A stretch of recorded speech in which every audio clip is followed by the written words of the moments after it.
things are just like beautiful, stunning, historical, but it's like a textbook. It's kind of like a textbook, and so you're just like, I'm here. I'm sitting with it, but Sarah was like, I'm gonna go take a bath. She left at like the hour and a half mark, and I was like, fair. This is just, it's part of the way we roll the dice.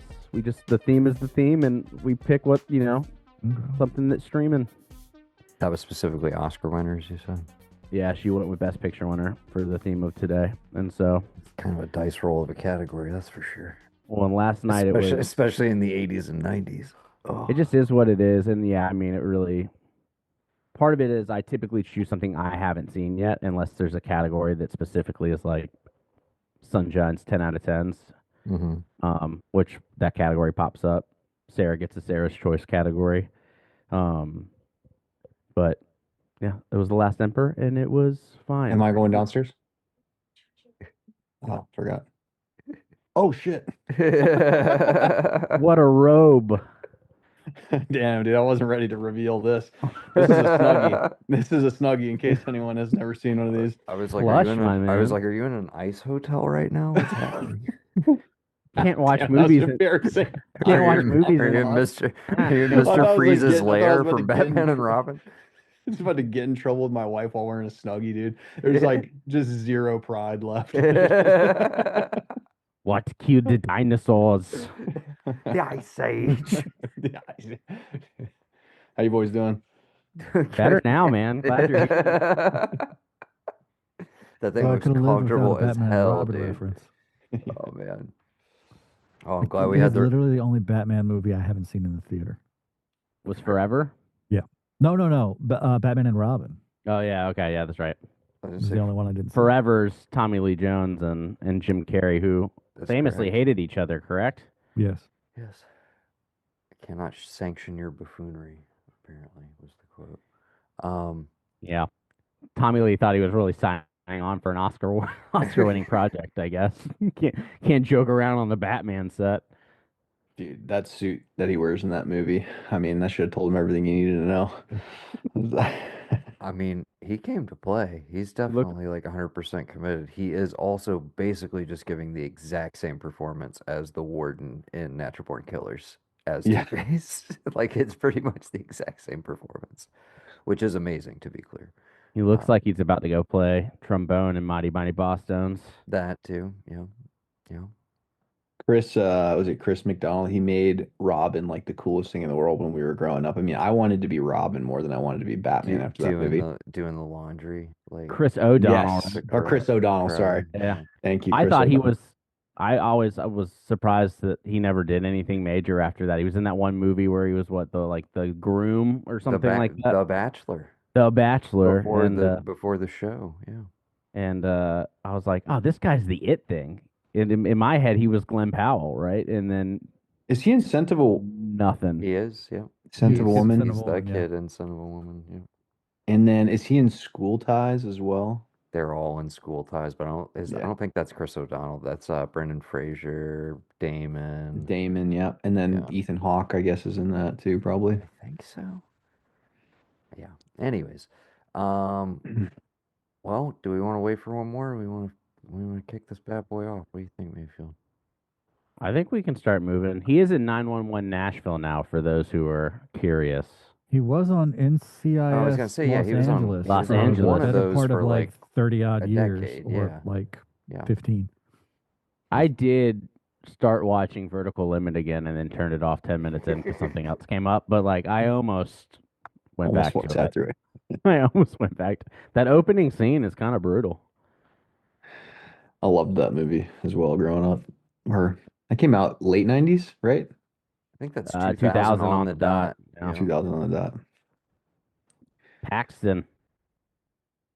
I haven't finished the 25 for 25 TV episode yet, but I've been enjoying myself for the first hour of it.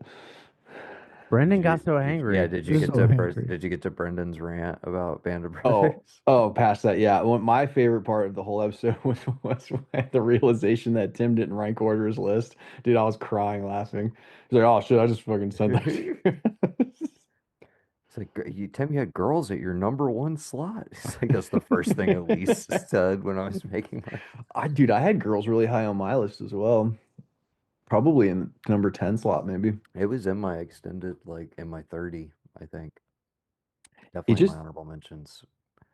if you're watching a show that like covers something that sort of coincides with your own life, I mean, it's hard not to. That I was don't know. our Sex in the City, but just a little, with a little more edge, a little more grit. If you Yeah, I will. like that it's self-aware too. I think I've seen that show through 2 or 3 times now, and every time I'm like, it just cracks me up. So funny. Yeah. But All right, fuck it. Hello and welcome back to the ARK of E Podcast. My name is Noah, and I am joined this evening by some of the ARK of E crew. My cousin, Mr. Patrick J. Blanchard, Hello. Mr. Evan Tuhig joining us once Hey. again, and it's a listicle episode, so you know who's in charge. Mr. Sunshine Mayfield back here to MC as usual. Because Good to be back. Glad to have you back. Because we are here to discuss our 25 favorite films of 2025, as determined by, I think, 8 of us that contributed lists. It was everybody but Tim, so That would be 8. yeah. Matthew, who will not be joining us this evening, did get in his list. Barham should be on the way.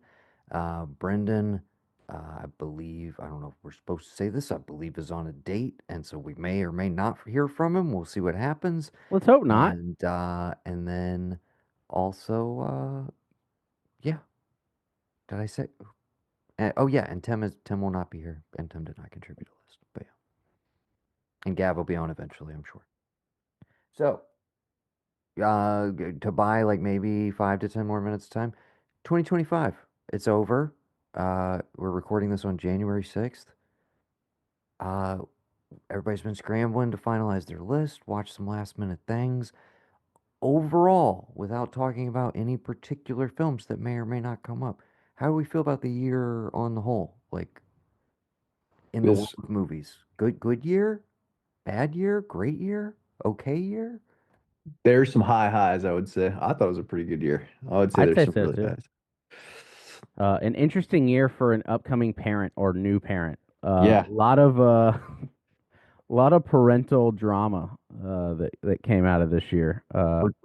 We're trying not to be the dad from Sentimental Value. We're trying to hopefully not have the same tragedy happen to us that happens in Train Dreams. I mean, you could go on and on. I mean, I mean, again, specifically, don't mention names of movies that may or may not come up on the list. But I Sorry. literally just said it. But it's all good, whatever. But Dude, yes, I a probably should lot keep of going now. a lot of familiar stories. That is definitely familial stories. That is definitely a theme of this year for sure. And I don't know if I'm just getting less snobbish. I gave out way more 10s this year than I think I have in the last probably 5 or 10 years.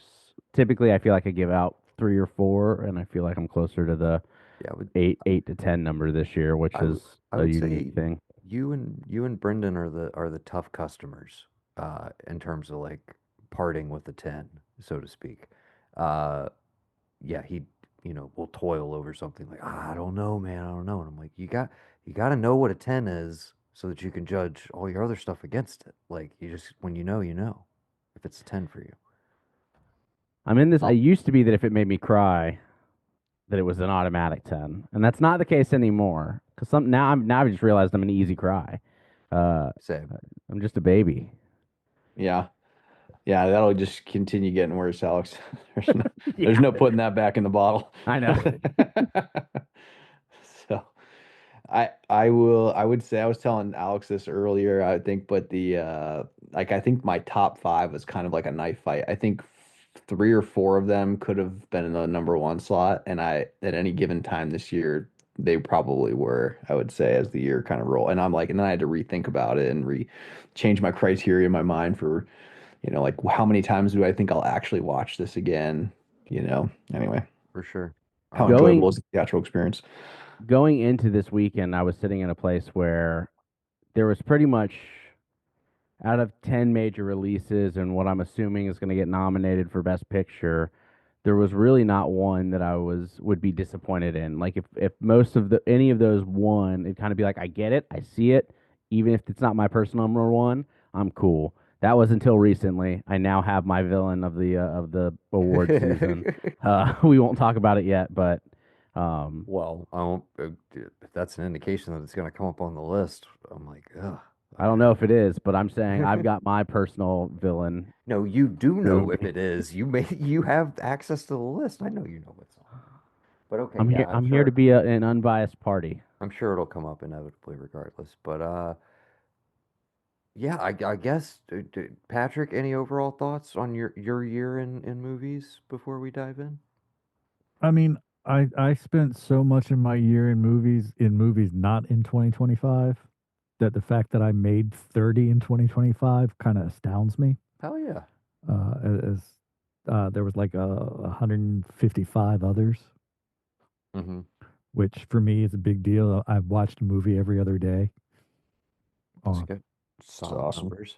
Which is hard to do as you crest 50 and still read and put in TV shows and try to stay awake and talk to people. Right. It's harder to time manage. You think you would have better time management skills the older you get, but the time goes so much faster. Oh. But I like the movies that I saw for the most part. And my number one was my number one from the moment I saw it and knew that it would be my number one from the moment I saw it. Very, very similar feelings about my number one as well. Baron Williams joins us just in time to kick off the top 25. Well, I'll agree with y'all's statement. My number one, I knew it as soon as it was over, and nothing changed that. Well, hell yeah. Well, let's dive in, and like I said, Gavin should be joining us later for sure, and possibly Brenton, and we'll see what happens with that. Take it away, Mayfield. All right, my friends. 25 movies to talk about. Probably more than that, but 25 movies that we have ranked. As listeners, the 3 listeners know, we compile all our lists. We score them accordingly. It gets us a master list based off of the points that are awarded. There's bonus points if they show up on multiple lists. Fun fact about this one, nothing made the list that wasn't at least co-signed by 2 people. So there's no just one-offs because someone had it very high. Every movie that is currently on the list was at least given the thumbs up on their personal top 25 by at least 2 people somewhere. Now that maybe was movie 25, it maybe was movie 1, but it showed up at least twice on the list. And so I take that as a win. I think that means that people saw some movies this year and we've got some fun ones to talk about. So to kick it off, let's start with number 25, a sharp spy thriller masterclass with an elite cast. It's lean and perfectly paced, and it is a film that reminds us why nobody does high-stakes efficiency better than our boy Steven Soderbergh. Hell yeah. It is Black Bag is our number 25 movie. Forgot that was this year. Hell yeah, it is. And that was co-signed by myself and Noah. Me a little bit higher. It was in my top 10 of the year. I said, nice. Where are our sexy spy thriller dialogue-driven boiler rooms? And Sodi said, here you go. And I loved every second of it. One of 2 films this year. I'm going to go ahead and assume the other one's not showing up anywhere. I enjoyed both of these quite a bit, but we briefly discussed Black Bag, I think, like an episode or 2 back. Just a perfect execution of exactly what it was. Dynamite cast, great script. Yeah, highly rewatchable. I've already watched it a second time since theaters. Still a total banger. Loved it. Glad it's on here.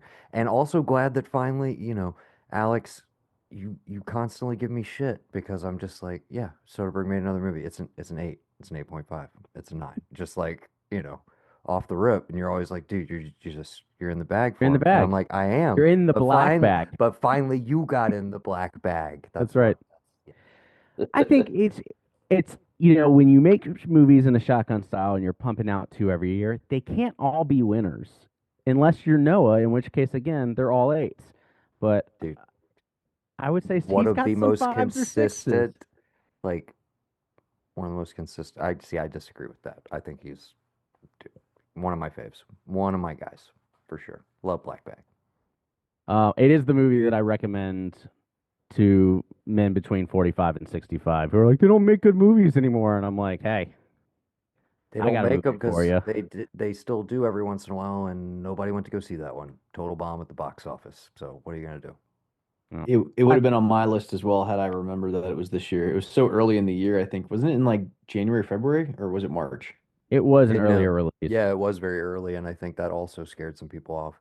Where it was Did like, oh, is y'all this a dumpuary movie? And it's Yeah. like, no, it actually was the first great movie of 2025. did y'all all have a full 25 for the list? I I did did. not. I had I like did. 23 or something like that. I had 10 that I ranked as good, and then I had 3 that I put on there as labeled as bad, but I did not enjoyable. I did I've not seen put those so on few your list, movies. Barham. I did not score No, those for you. I figured, but I would say I'm pretty sure that is all of the movies made this year that I've seen. I've seen 13 movies made this year. Hey, there you go. A little goes a long way in this group. I feel like I So had a good selection. Yeah. yeah, you may hear some of them tonight. So Black Bag number 25, Amazon Prime Video, I think is the typically. I believe that's where it's still streaming. Might be on Peacock as well. There you go. Number 24, we are hitting the track for a film that redefined what speed looks like on the big screen.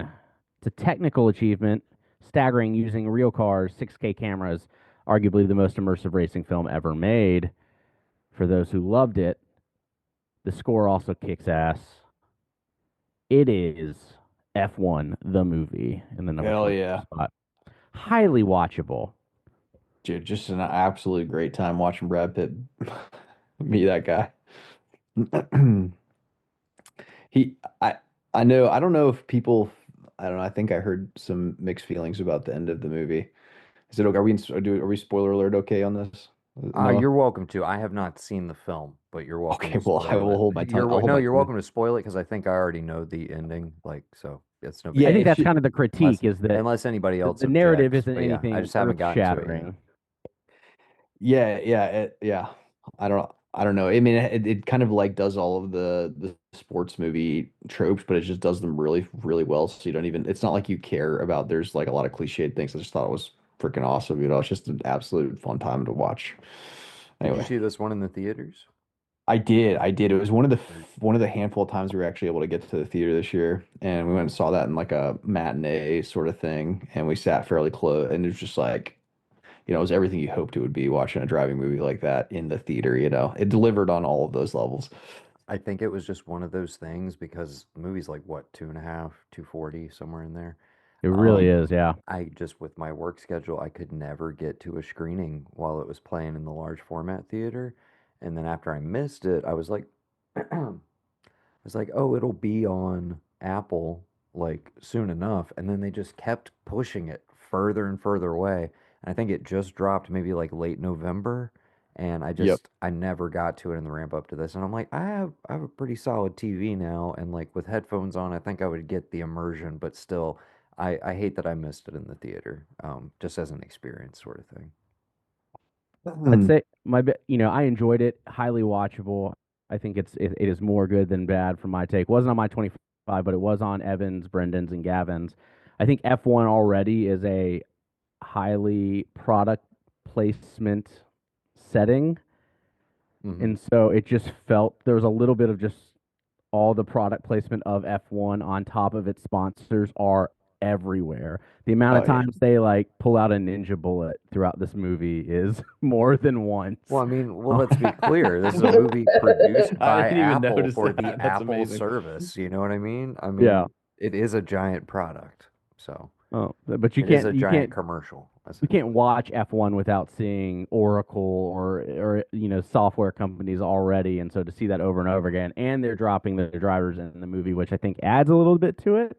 It gives it a little bit of fun, but you're also kind of like it's like watching a real version of the Wayne's World 2 scene with the Pepsi and the pizza, except not done ironically. Yeah. Took me a little bit out of it, but Brad Pitt's Brad Pitt. The music has no business being as good as it is. Gary Condon's great. And I think it's a fun and easy watch. So yeah, and, Javier Bardem. I'll go see anything. He's so good. He's great. He's just a good time. What an up and comer! Delightful. I mean, it's just he really, delightful. really had a great year. Really turned things around. Really been having a rough time, rough go. Between this and his role as King Trident, I'm really excited to see what he does next. Let's move our way to number 23. Coming in at 23, we return to the basement for a sequel that surprisingly lives up to its predecessor, some would say. We've got The Grabber, in a film that deepens supernatural lore without feeling like a cash grab. I missed this one. If you don't know already, now you do. It's 23, The Black Phone 2. And that is really going to be elevated. Patrick and Brendan had this on their list, which lifted it up to where it is. Number 23 is The Black Phone 2. It was fun. It was great fun. It was, I like the setting. I like the blending of the digital with the film. Like, a lot of times I see that and it doesn't work and it automatically pulls me out of a movie. And this one was not the case. I liked the supernaturalness of it. I liked the fact that there wasn't going to be a sequel until Joe Hill, the writer of the original short story, called up Cargyle, the writer, and was like, hey, what happens if he answers the phone and it's The Grabber? And then they got a movie out of it. Like, it wasn't supposed to be sequelized. Joe had a brief idea and called Robert Cargyle, and then him, Cargyle, and Scott did their thing, and it works. It's a good popcorn horror movie, and I'm a sucker for anything set in the 80s. There you go. Noah, you didn't have it on your 25 list, but you did see it, correct? I did see it. We talked about it back in October. I was a little I thought there was a lot more promise there with where I thought we were headed. I didn't think it fully delivered on that. That being said, to Patrick's note, the transitioning of film and digital, the way it's used particularly in the first chunk of the movie, very, very effective. There were still some signature Scott Derrickson scares on the level of Sinister. So I didn't hate it, but I was a little frustrated by it. I was like, oh, we almost had an amazing thing here. I had a good time. I wanted to have a great time with it. I guess that's where I'm at. Not mad. I was it's like on a the 7 list out though. of 10. Not mad. It's on the list. Yeah. I felt similar to Noah. I was a 7 out of 10 on it because I think I had heard so many good things that I went into it a little too amped up. I love the location thing where a movie takes place in a small whatever the camp, I love that kind of shit, or small town, whatever, the location stuff like that. I love. Yeah. Just sits there the swirl of let's do Friday the 13th, but it's cold crossed with Nightmare on Elm Street, all swirled together. And I was like, these are all great ideas. Maybe just, maybe we could have gotten to it a little bit quicker. That's my other big thing. We kind of know where everything is headed because we all watched the trailer, presumably, and then we got to wait a really long time for it to get its motor running. But yeah, anyways. First appearance of Ethan Hawke. Just want to throw that out there. Who knows? Maybe more, maybe less. Probably not less. He's probably not less. Probably not less. But maybe more. Moving on to number 22, let's talk about a Stephen King adaptation. We just talked Joe Hill. Let's talk Stephen King, an adaptation that trades jump scares for a profound look at what it means to live. Directed by Mike Flanagan, arguably his most optimistic work. It's beautiful and it hits hard emotionally, some would say. It is the underseen Life of Chuck at number 22. Incredibly underseen. I don't know. Seen by only me in a theater by myself the day it came out and no one else. I saw it. Just never got around to it. It was one of those ones that was weirdly buried. It did its round on festival circuits. People loved it. it hit for a weekend in June, I think, and then never to be seen again until they dropped it in Hulu right And after Thanksgiving. I feel like it didn't really get the second wind of like people talking about it, like kind of completely faded to the background. For me, I think it fits quite nicely in the lineage of the other side of Stephen King, the Stand By Me's, the Shawshank Redemptions, the Green Miles. I think it's But very also overshadowed by another Stephen King adaptation right around the same time. no, there is a huge amount of separation, but Really? unless we're talking about the monkey, which I'm going to go ahead and safely assume is not on this list. You have no No, idea what Patrick and Matthew Wait, have been when did Life of Chuck come out? Maybe I'm just remembering when you were telling me about it. I don't know. they're several months apart, but this was a big King year. Yes, in general. Oh, I mean, all every right. year is a big Stephen King year. But anyways, technically a Bachman year, but you know. sure, Very, very good. sure. Uh, but yeah, I talked with you a little bit, Alex, because I went back and rewatched this one right before I finalized my list, and it did move down a bit, but not for any particular reason other than some of the other movies I'd seen subsequent.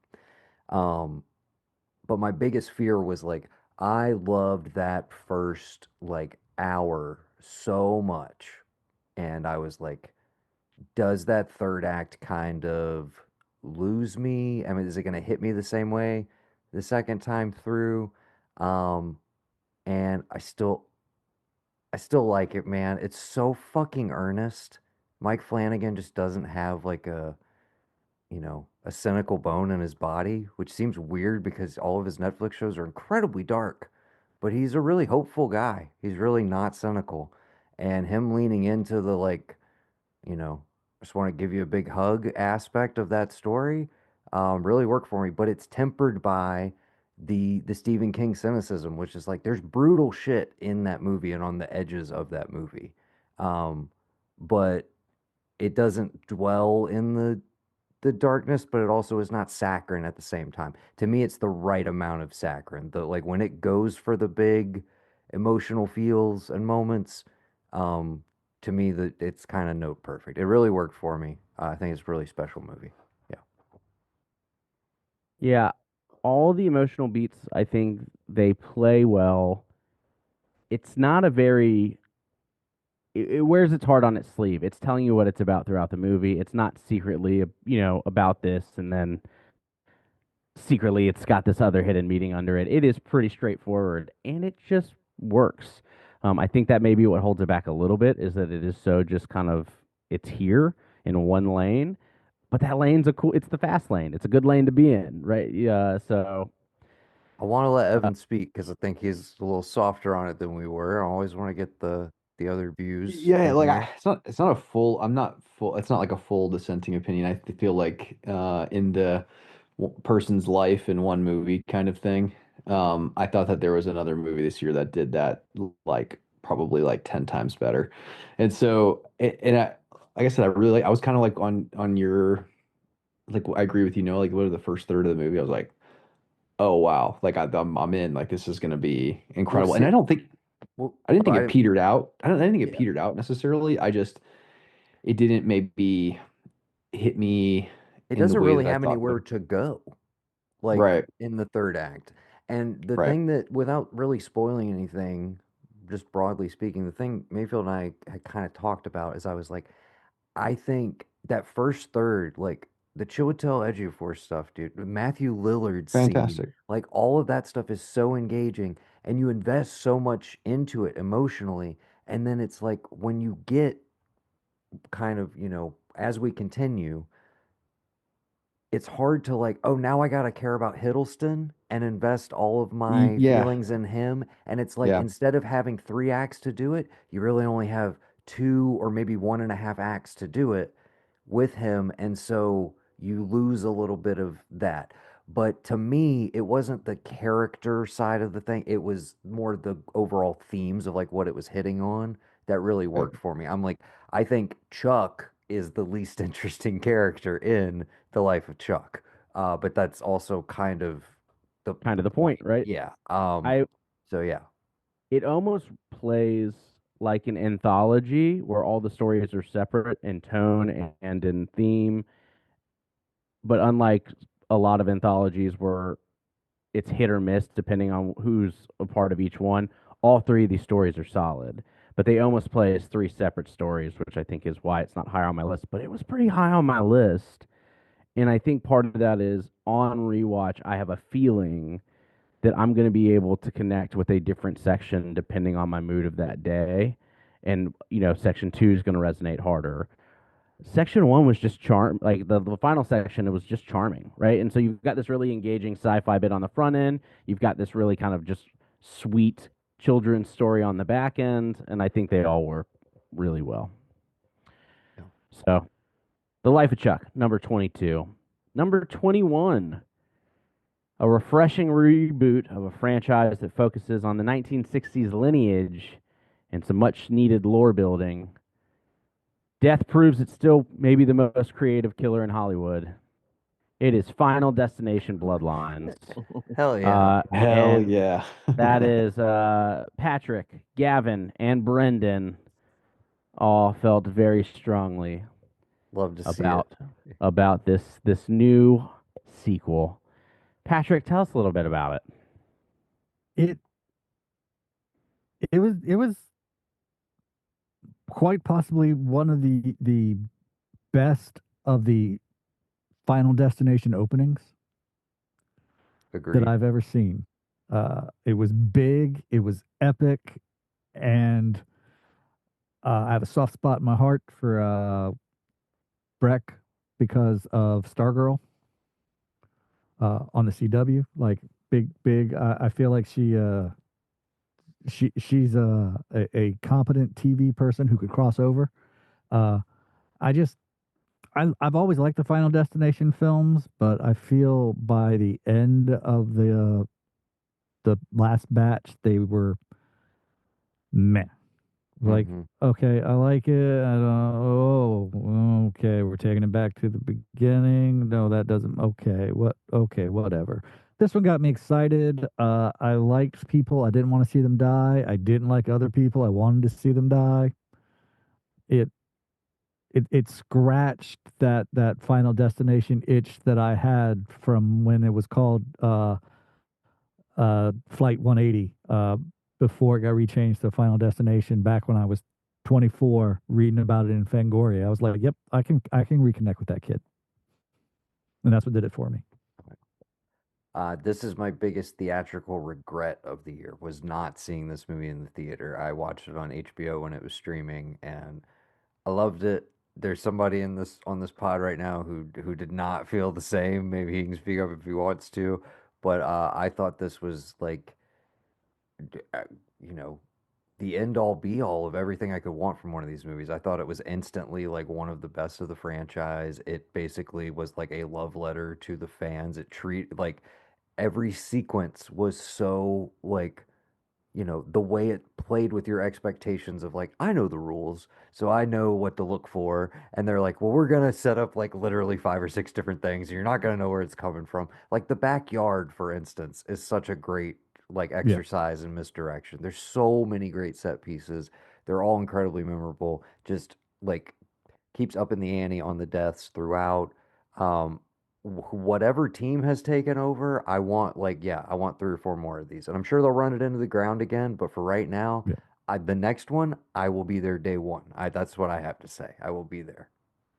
And please, by the way, also, can you make it in legit 3D for IMAX, because that's what I really want. Like really good. Speak on it, Alex. Go ahead. Number 21 was Final Destination Bloodlines. All right, here's the deal. I don't believe, and I recognize that especially with this film and some of the others, that I am the outlier in the horror community. Genre fans love these movies. I don't think there is one good Final Destination movie. I think there's 2 watchable ones, maybe 3, but I don't think that any of them are good. I recognize that I was like 14 when the lumberjack or the lumber truck sequence took place and was being replayed on HBO over and over again, and got like Still pumped think into about that scene.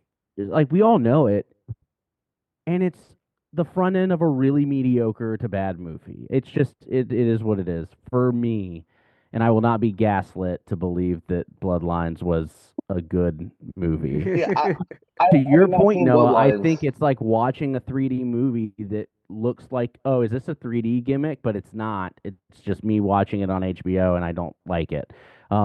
I also will say that I had just come back from like an engagement party and put it on at 11 o'clock at night, so I was probably slightly tired. Mhm. And even at that point, Sarah was like, "Do people like these?" And I was like, "Yeah." And she's like, "Do you?" And I was like, "No." And that was just where I was. And so at the end of it, I think I was just more salty. So probably, I think I gave it a 3 out of 10. But It's a that little was mean. probably just me being It's a a little mean. being a curmudgeon. So There's some good craft in there. There's a lot of good So craft. I agree with you halfway that there are none of having not seen Bloodlines, none that are good movies. But I disagree on the watchability. They are so watchable. They are the right kind of bad.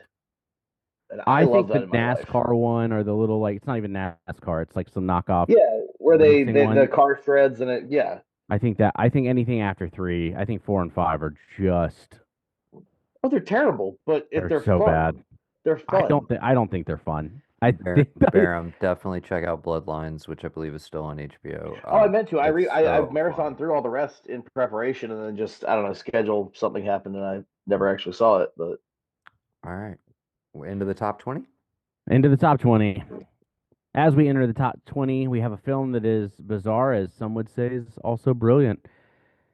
It's a remake of Save the Green Planet, a conspiracy theory fever dream starring Emma Stone and Jesse Plemons. From Yorgos Lanthimos, our number 20 movie is Begonia. Hey, love this. That's a Gavin, Noah, and Evan pick. Nice. Yeah, Did this you one's great. did you end up catching it in theaters, Ev, or did you I watch it on did. I did. Peacock? This is my favorite double. So every once in a while, like when I'm on a trip or if I get stuck somewhere or something, I'll do a double feature if I have like a lot of time to kill. And it's the best thing in the world, honestly. I should roll from one to the next. Anyway, the particular matchup was Predator Badlands, Oh followed yeah, yeah, immediately by yeah. Begonia. Yeah, it was Which we one of my agreed was favorite. a perfect double feature without spoiling too much of Begonia, like an incredibly appropriate double feature. But yes, and also spoil as much of Begonia as you want to. Barum, you Okay, can yeah, mute us if you want. dude. It's so fucking. I think I said this in the last one, but it's so fucking dark. But it's somehow also the most approachable of all of his movies, and I don't know why, other than it's like it's not it's weird, but it's not quite as weird as some of the other stuff. So it's easier to just be a casual, watcher of his movies and still enjoy the shit out of it. And very, very funny and just it's just heartbreaking at the same time. Like the whole scene with the shot where he's like, "Well, I'd like to have a family one day," dude. That shit crushed me in the And movie theater. again, that's where the movie starts. I feel That's the the need to point opening that out. That's the scene. opening scene of the movie is about chemical castration. Yeah, yeah, yeah. And so then, I mean, obviously, I knew where that was going to end up at some point in the movie, but the real question was when and where. And so, just the whole thing. And I'm like, because I don't know about you guys, I felt like when I was watching that movie, I was like, okay, so this is gonna actually be real because that would be the funniest thing to happen.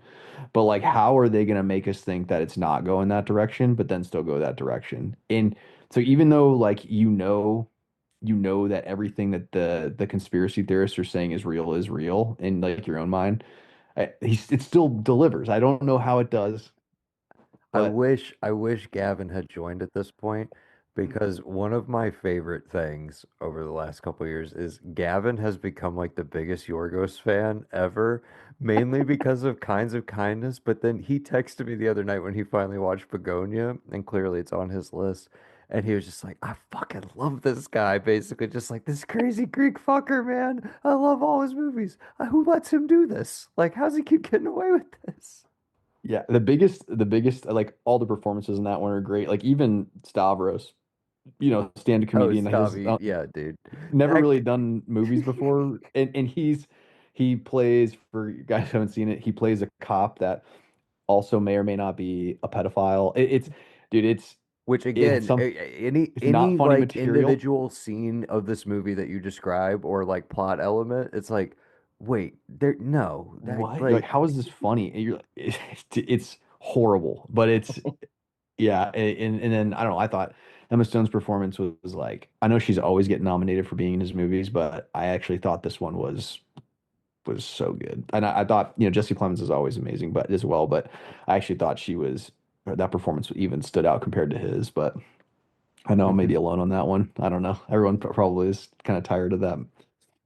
No, she's great. Anytime I leave a Yorgos movie, it's a dice roll on whether or not I think it's a 4 or a 10. And the reality is this even is if what it's Gavin the sent me. Bro, who is that Yorgie making these damn things? I would love to hear his elevator pitch to the studio. why you should watch it. But but it's even if it's the same movie, I could watch it on a Wednesday and I'm giving it a 4, and then I watch it again on a Friday, and for whatever reason, just my mood, it's a 10. And You got it's to a be in the right razor headspace. wire, and ultimately I'm high on Yorgos. This was it's probably my least favorite of his catalog that I've seen because I'm not 100% on him, but still good. Still good. Oh yeah. Moving on to our number 19 movie. This is Trachtenberg's way of proving that Prey wasn't a fluke. And as we already mentioned it as Evan's double feature, it is Predator Badlands coming to the 19th spot. Back to back, just like Evan saw. We want to talk about That's right. popcorn fun. It works. It's a great watch. A whole lot of fun. Did everyone? Oh, sorry. Go ahead. I think I like Prey a little bit more just because of its grounded nature. And this was just a blast to watch in theaters. I don't know how well it replays on a home video screen, but I see things in Dolby, and it played very well in that setting. Did you 2D or 3D? I 2D'd. Okay. 2D for me. Me too. I was in a theater that I paid for 2D, and I'm watching the trailers beforehand, and I'm like, why are these trailers in 3D?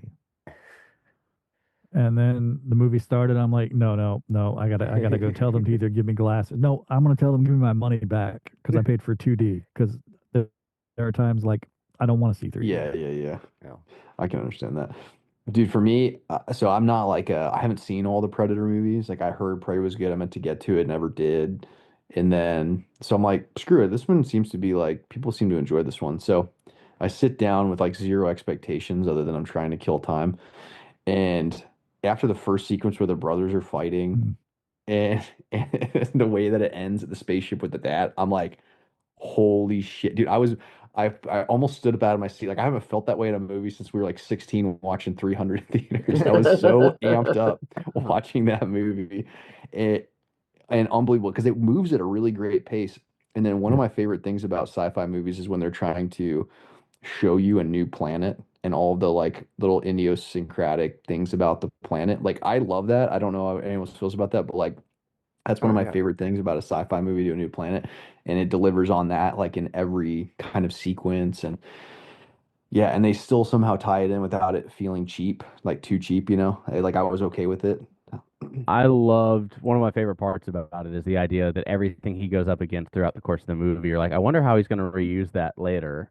And then when they bring all of that together in this Home Alone style fight sequence, it all works. It all plays just fine. There's no, oh, that's super cheesy. I was just like, I'm here for it.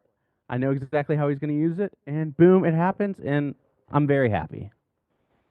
Comedic element of the movie works great too, as like a counterpoint. I again just want to say to both Evan and Alex, go watch Predator. The original film, please, both of you. Like I went and saw Prey after this, by the way, and I loved it. But seriously, can both of you watch Predator? Have you all not seen Predator? Is that a thing? They're just it just kills me that like they're fans of other parts of the franchise, but neither one of them has seen the original film. so the good. Schwarzenegger It's so film. It's good. a masterpiece. It's one of the Well, I've best seen action movies pieces ever of it. made. It's one of those things where it incredible. would play on TBS or TNT, you'd watch like a 20-minute chunk of it, and then some other time you're watching a different 20-minute chunk of it. It's And just yeah, it's not one of the the same. best. Just Yeah. knock it out. Just knock It's the it out. equivalent of thinking that Prometheus is the original series for Alien. Yeah, it starts there. Why It do I need to definitely go back to starts there. Alien or Aliens? I've seen Prometheus. I'm caught up. Yeah. Hell yeah. Number 19, Predator Badlands. Patrick, anything to add, knowing that it was on your list as well? Like, I really enjoyed Elle Fanning in it as the comedic relief synth. She was just Elle so Fanning, perky and first so appearance. First appearance. Just marking that down. Could be more, could be less. Who knows? there was a time the other Fanning was my favorite. When she was on Friends as a small child, that was great. But then I'm a bigger fan of Elle since what is it? Super 8? Yeah, it's Super 8, not 8mm. That's an entirely different movie. Oh, Super 8, so good. Yeah. But yeah, Yes. like I think she's great, and she was so much fun, and she did great with the fact that in the play, in the way it played in the movie, she's doing the whole English thing and he's speaking in the whole Yantu thing, and like I was worried it wasn't going to work when I saw the trailers, but I'm okay. It works. It's great. She's selling it. Yeah.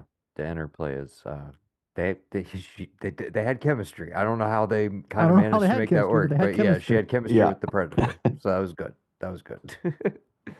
Yeah. All Excuse right. me, the Yautja. The Yautja. Number 19, Predator Badlands. Moving on to number 18, let's go hang out with our boy Jimmy Cameron, taking us back to Pandora for a Brendan, chapter where that are finally you? shows us My blue brother, where are you? a little bit of fire and ash. It is Avatar, Fire and Ash, 18, and solely this high on the list because of Brendan's placement of this movie. What Noah, was it on his? Was it? he had it in the 4 spot. I mean, is my number 16, I think? Number 15 or 15. 16? Yeah. I mean, Y'all love them. they're great, man. I don't know what to tell you. It's Way of Water Part 2. I love Way of Water. Way of Water is the superior film. But not like that's not a knock against this. I had an absolute blast in the theater. Saw it twice. Incredible experience both times. Kind of mentioned this on a couple of our prior episodes. I think it was our kind of last banter holiday sort of thing.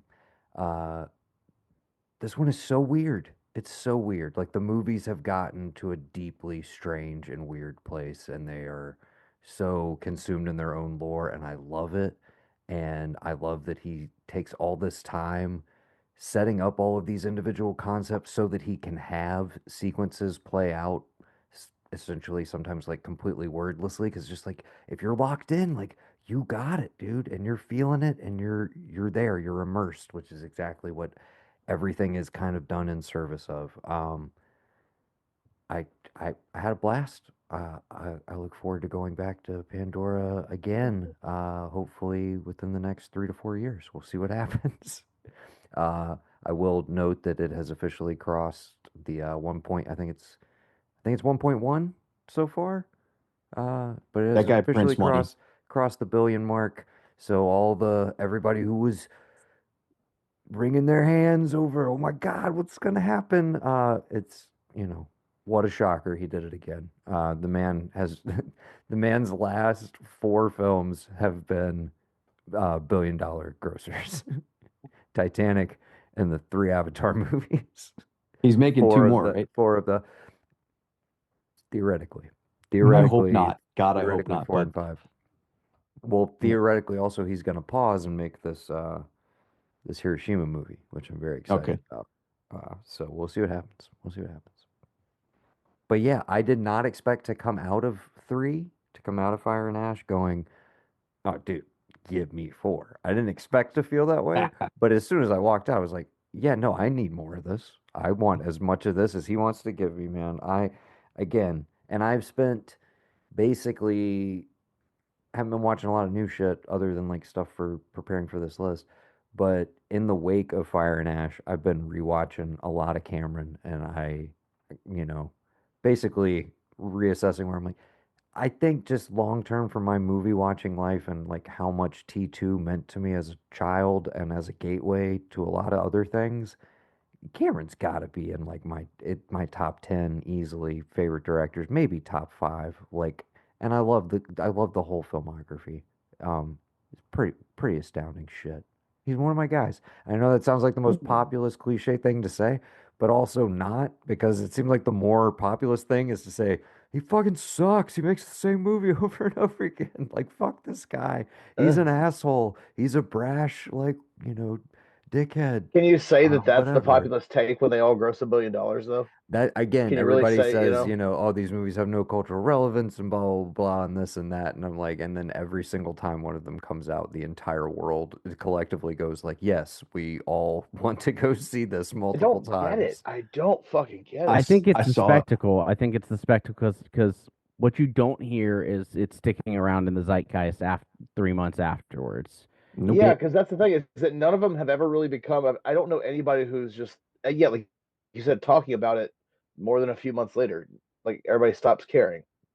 You see them in theaters. well, the I tell you- spectacle of it all, and then no one's rewatching them. I'll tell you clearly who's people are talking rewatching about at it. home, I'll but tell you who's talking about it. Me and Brendan.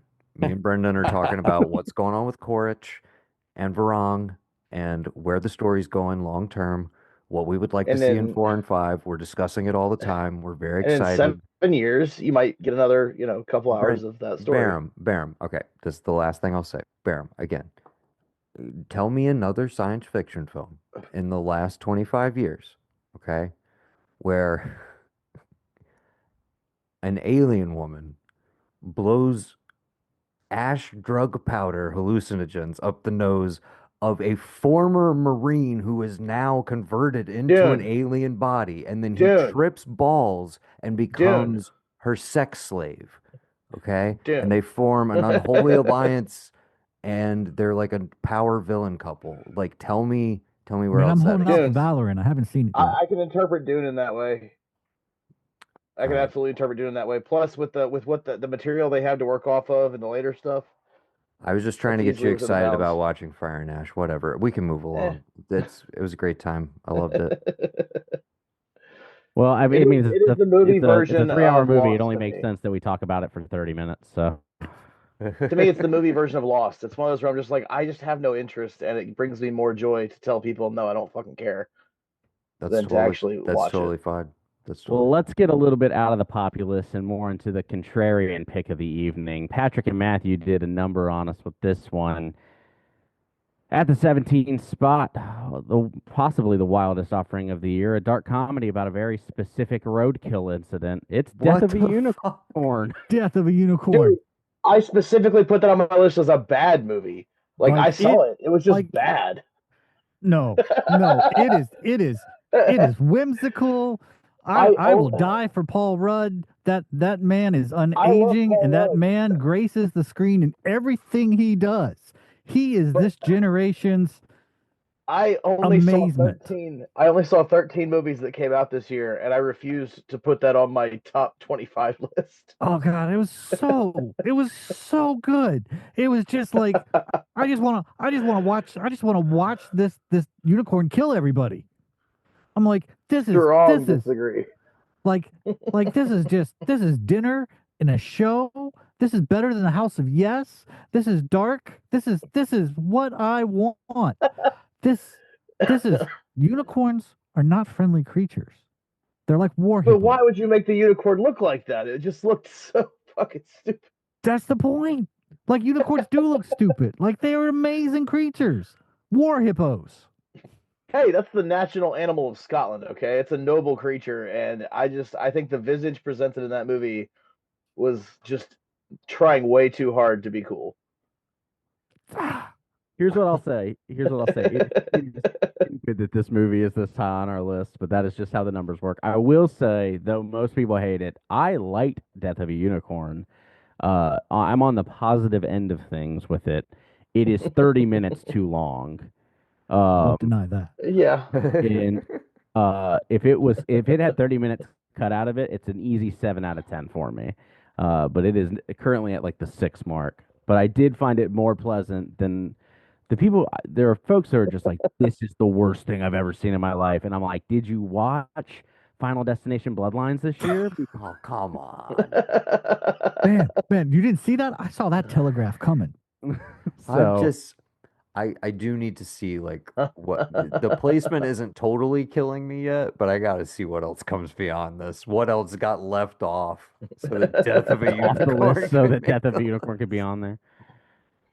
Paul Rudd's cutting throats behind it. He's making sure his name gets listed on the ARK of E podcast. Well, he's got to have the blood to stay as young. Paul Rudd, first appearance on the list.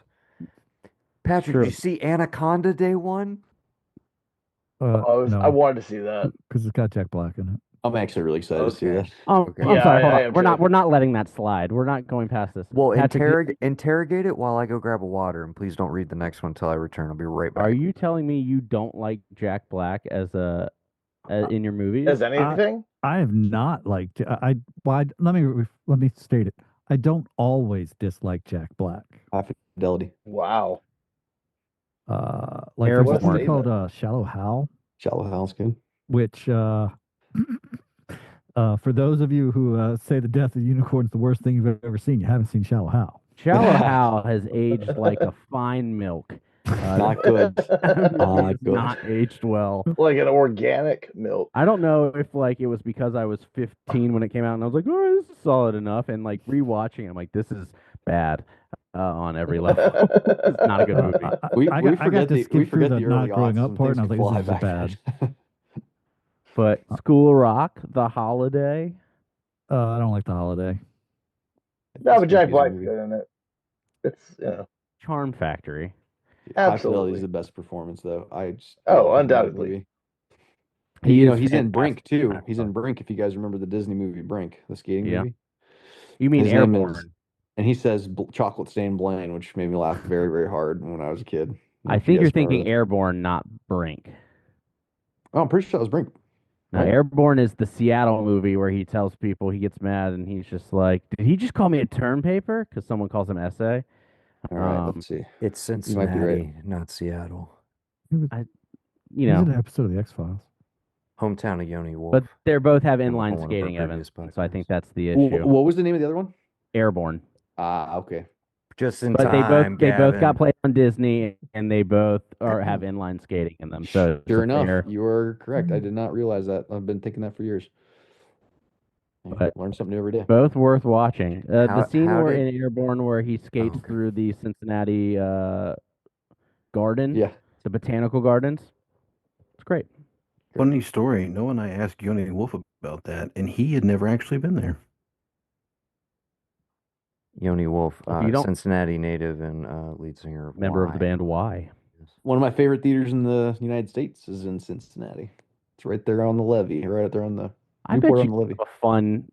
a fun list of go-to theaters across the country now. Dude, my only requirement on layovers is there a movie theater I can walk to? And I was in Norfolk, Virginia, and that's kind of like a cool downtown area. I saw Marty know that- Supreme live. You know that's where that's where Patrick and our entire like dad's Oh, side of really? the family is Yeah, from is yeah. Norfolk, right? Yeah. It's a cool Sorry, too, yeah. downtown.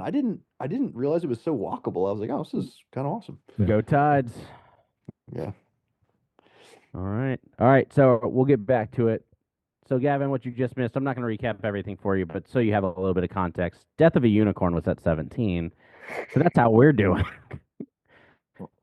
The let's go to- reaction, the look on your face, brother. No, only because that is one of the movies that Becky's like, did we watch that unicorn movie? That was kind of weird, wasn't it? Yeah, that was kind of weird. It's kind of weird.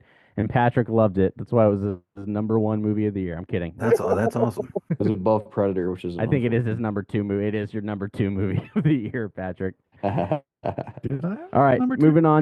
moving on to 16. Another horror movie that made me question everything I knew. Because Sally Hawkins is the lead in it, and it really did a number on me. Not seeing her as the parent of Paddington, but a parent of a much more sinister uh, things going on. It's Bring Her Back from, I don't know, is it the Philippou I believe so. brothers? The Philippou brothers, YouTube sensations, creators have talked to me, proving that they are not necessarily a one-trick pony. Bring Her Back was on my list, and it was on Patrick's list. And Patrick, you had it rated pretty highly. Tell me a little bit about your thoughts on Bring Her Back. I liked that it was dark. Like, there are times in my life I don't like dark movies, and then there are times where I really like dark movies, and this one just played with everything that I like about dark movies. It really, I like the craziness that they were implying with what she was doing with the two children. Like, I'm like, this is just a shade too close to being uncomfortable. Like, it could have been dialed up a little bit more, and you'd been like, no, this movie cannot be shown in theaters. A little less, and it's comical. And Right. it was right there on the razor's edge. I'm like, this is dark. I don't know where this is going. Like, that's the other thing that I liked about this movie. I watch a lot of horror, and I'm like, what are they doing here? Like, this is where the hero boy wins. I've seen horror movies. It got to that point. This is where the hero boy wins, and you're like, oh, well, that just happened. Huh. They trust the audience. I felt like when I was watching that movie, is they kind of allow you to piece it together, which I appreciate, when it's not all exposition or whatever. Like the stuff with the hidden VHS and her trying to figure out what's going on and like all of that. I don't know. That really worked for me too. It was really good.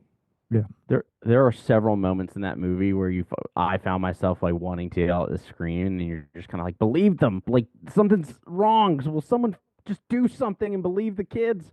And anytime a movie gets to that point where I'm that invested, I think it says a lot. I also think it's so easy from a horror standpoint for it's like, oh, it's a movie about grief, and that's kind of a cop out for everything that happens. In this, those themes and ideals I think come through very honestly and authentically, and I think it all plays very well. Yeah. And you feel bad for her in the end. I felt bad for her as she's actually, the villain. That's why I was like, oh shit, I didn't expect to. Yeah, I don't know. Anyway, I don't know if anyone I hate else when they did made me not. feel for the antagonist. Like, that's messed up. Yeah, But I kind of love it. yeah. This weird moment of like, I get it, you were wrong, but I get it. Yeah, like, I yeah, got, yeah. like I got how you got there. Like that's Um, depressing as fuck. Yeah. So Bring Her Back, number 16. Moving on to number 15.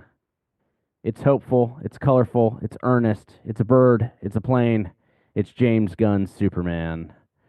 And this was coming in a little bit on my list, again, higher on Patrick's list, and also Matthew had Superman ranked pretty high. So number 15 for James Gunn's outing with the DCU.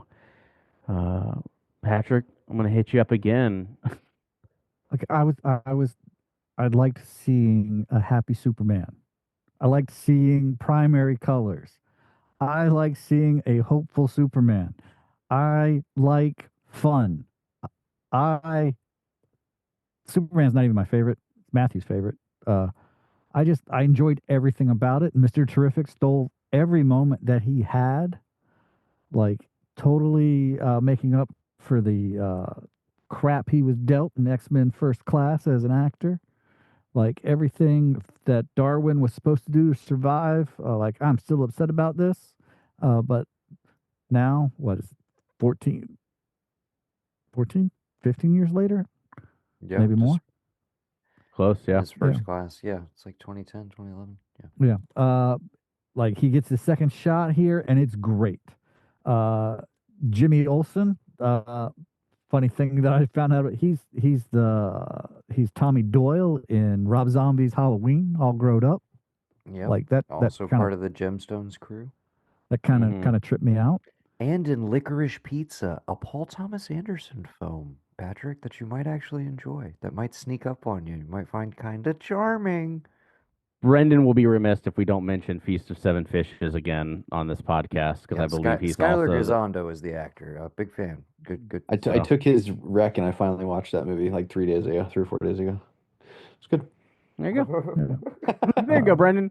I hope you're enjoying your date. As you know, it is probably not the best thing to cancel a date or tell any girl, "Hey, I got to end this because I got to go record a podcast." We were literally, he was Don't telling me the never other do night, that. he's like, Do that. hey, I saw y'all moved it to Tuesday. I scheduled a date, and I was like, yeah, absolutely, Don't do not that. tell her like, hey, sorry, can I reschedule because I gotta record a podcast. I was like, no, Don't even tell her that you're don't on a ever say podcast. that. Like, really? Yeah, don't tell her you're on. Exactly, fair. Yeah, don't even mention it. Yeah, you're testing her too early. Save that for after the third date. But yes, I think overall the cast works really well, and I am kind of sold on what James Gunn is doing with superhero movies across the board. I think the Guardians movies are probably my favorite in the MCU. Enjoyed his Suicide Squad as well. This is no different. It's just a very solid superhero movie in a year where I think they were pretty weak across the board. This was arguably my favorite one. So It was my favorite of them. Yep. Moving on to something that's a little less bright. In our number 14 spot, a hauntingly intimate drama, a little surreal that explores the complexities of the human condition, parenthood, motherhood specifically. Raw, uncomfortable, brilliant, and Rose Byrne has a good shot at an Oscar because of it. It is If I Had Legs, I'd Kick You, which also should win the award of the greatest movie title of the year. Noah and I both had it on our list. It was my number 2 of the year. Noah a little less than that, but still I think in the top 15. Noah, I'm going to send it over to you. If I Had Legs, I'd Kick You. Yeah. Why is it on your list? Well, you and I have talked a lot about Rose Byrne as an actress. For a long time, she was kind of a no-go for me, which is not the case with a lot of people. But I think this was like 28 Weeks Later era where I was just like, who is this? She's popping up and all this stuff. I think the first time I ever kind of like, was like Bridesmaids. And I was like, okay, I can like her like contextually. She's not a bad actress. I like her doing certain things. But somebody I've like, struggled with over the years. And long term, I've done a complete 180 on her. I went into this like ready because I've heard, hey, she's probably gonna be up for Best Actress, and all my biases against her had already kind of been left at the door. I think she is my pick for Best Actress. I thought she was absolutely incredible in this. I did not see a trailer beforehand. I kind of actively avoided it. All I knew was it's directed by Mary Bronstein, who's married to Ronald Bronstein, who is, of course, the co-writer of pretty much every Safdie Brothers project, and is just in their world. He's also acted in their movies as well. So I'm thinking going into this, like, okay, we're getting Safdie Brothers anxiety, but through the lens of motherhood, essentially. Like, that's what I thought I was getting just peripherally about what I knew going in. This should have been pitched as there's a new Ari Aster in town, and her name is Mary Bronstein. This is an Ari Aster movie, or that's the closest like comparison I can give to you, centered around motherhood. It is deeply upsetting. It hits like so many taboos that you just are like, what the fuck? I didn't ever think I'd see this in a movie. And just kind of stares like stares it all in the face. I don't know how else to put it. It's one of the most like grounded, difficult, honest, very funny, but like very dark movies I've seen, and had an ending that just absolutely knocked me out. One of my favorite endings of the year. Like I said, one of my favorite performances. The entire supporting cast. Aesop Rocky's great in this movie. Conan O'Brien's great in this movie. It's weirdly one that I kind of surface level want to be like, oh, I'll never watch it again, but like I could definitely see myself watching it again, weirdly. A very intense experience, but like I dug it, man. It was right up my alley. Really, really good movie. And just a gut punch of an ending. That just I think hits you right in the feels. She's fantastic in it. I didn't think I was gonna have it rated as highly, and then here it is, 10 out of 10 for me. One of my favorites of the year. Yeah, If I had I legs, I'd was kick you. honestly surprised the degree to which you went for it, but then I was like, well, Alex is Alex is married with a baby on the way. This is probably gonna hit like a little bit differently for him. It So fits within the familial drama category of movies that we talked about this year, pretty heavily, and um, it's frustrating. And again, moments where I just want to scream at characters that are on screen, and it all worked very well for me. Number 14. Moving on to number 13, another movie that many feel was just incredibly realistic. It's a war film. Visceral gut punch, Garland's eye for tension combined with Mendoza's tactical realism creates an immersive and terrifying experience. It's Warfare at a number 13 spot. I zoned out and I heard Garland and I was like, oh, okay, it's time to talk about this one. And then I was like, oh, wait, it's the other one. So yeah, first appearance from Alex Garland. Who had this on their list? This was Gavin, Brendan, and Evan all coming in clutch, moving it to the 13 spot. No Band of Brothers, but yeah, this movie was like a panic attack. It was awesome. It was just like the most immersive, like no frills, and I think it's too, a lot of movies do they like over glorify. There's of course glory in tough moments like that for for some people, perform above beyond, beyond the Call of Duty sort of thing. But I just mean that, like, sometimes it gets whitewashed a little bit or airbrushed, and this one, it just is not that at all. It's just like yeah, just your heart rate's sitting at like 110 from probably like 15 minutes into the movie until the credits roll. Fan-fucking-tastic. Definitely one of the most visceral theatrical experiences of the year, in keeping with Garland's Civil War from, was that last, or I want to say last year. That's 2024, right? Yeah, Yep. I think it was. Yeah, from like a sound design perspective and just grounding you in those scenes. It's just outside my 25, definitely in my top 30, I believe, for the year, or 35. But yeah, really like this as well. Gav?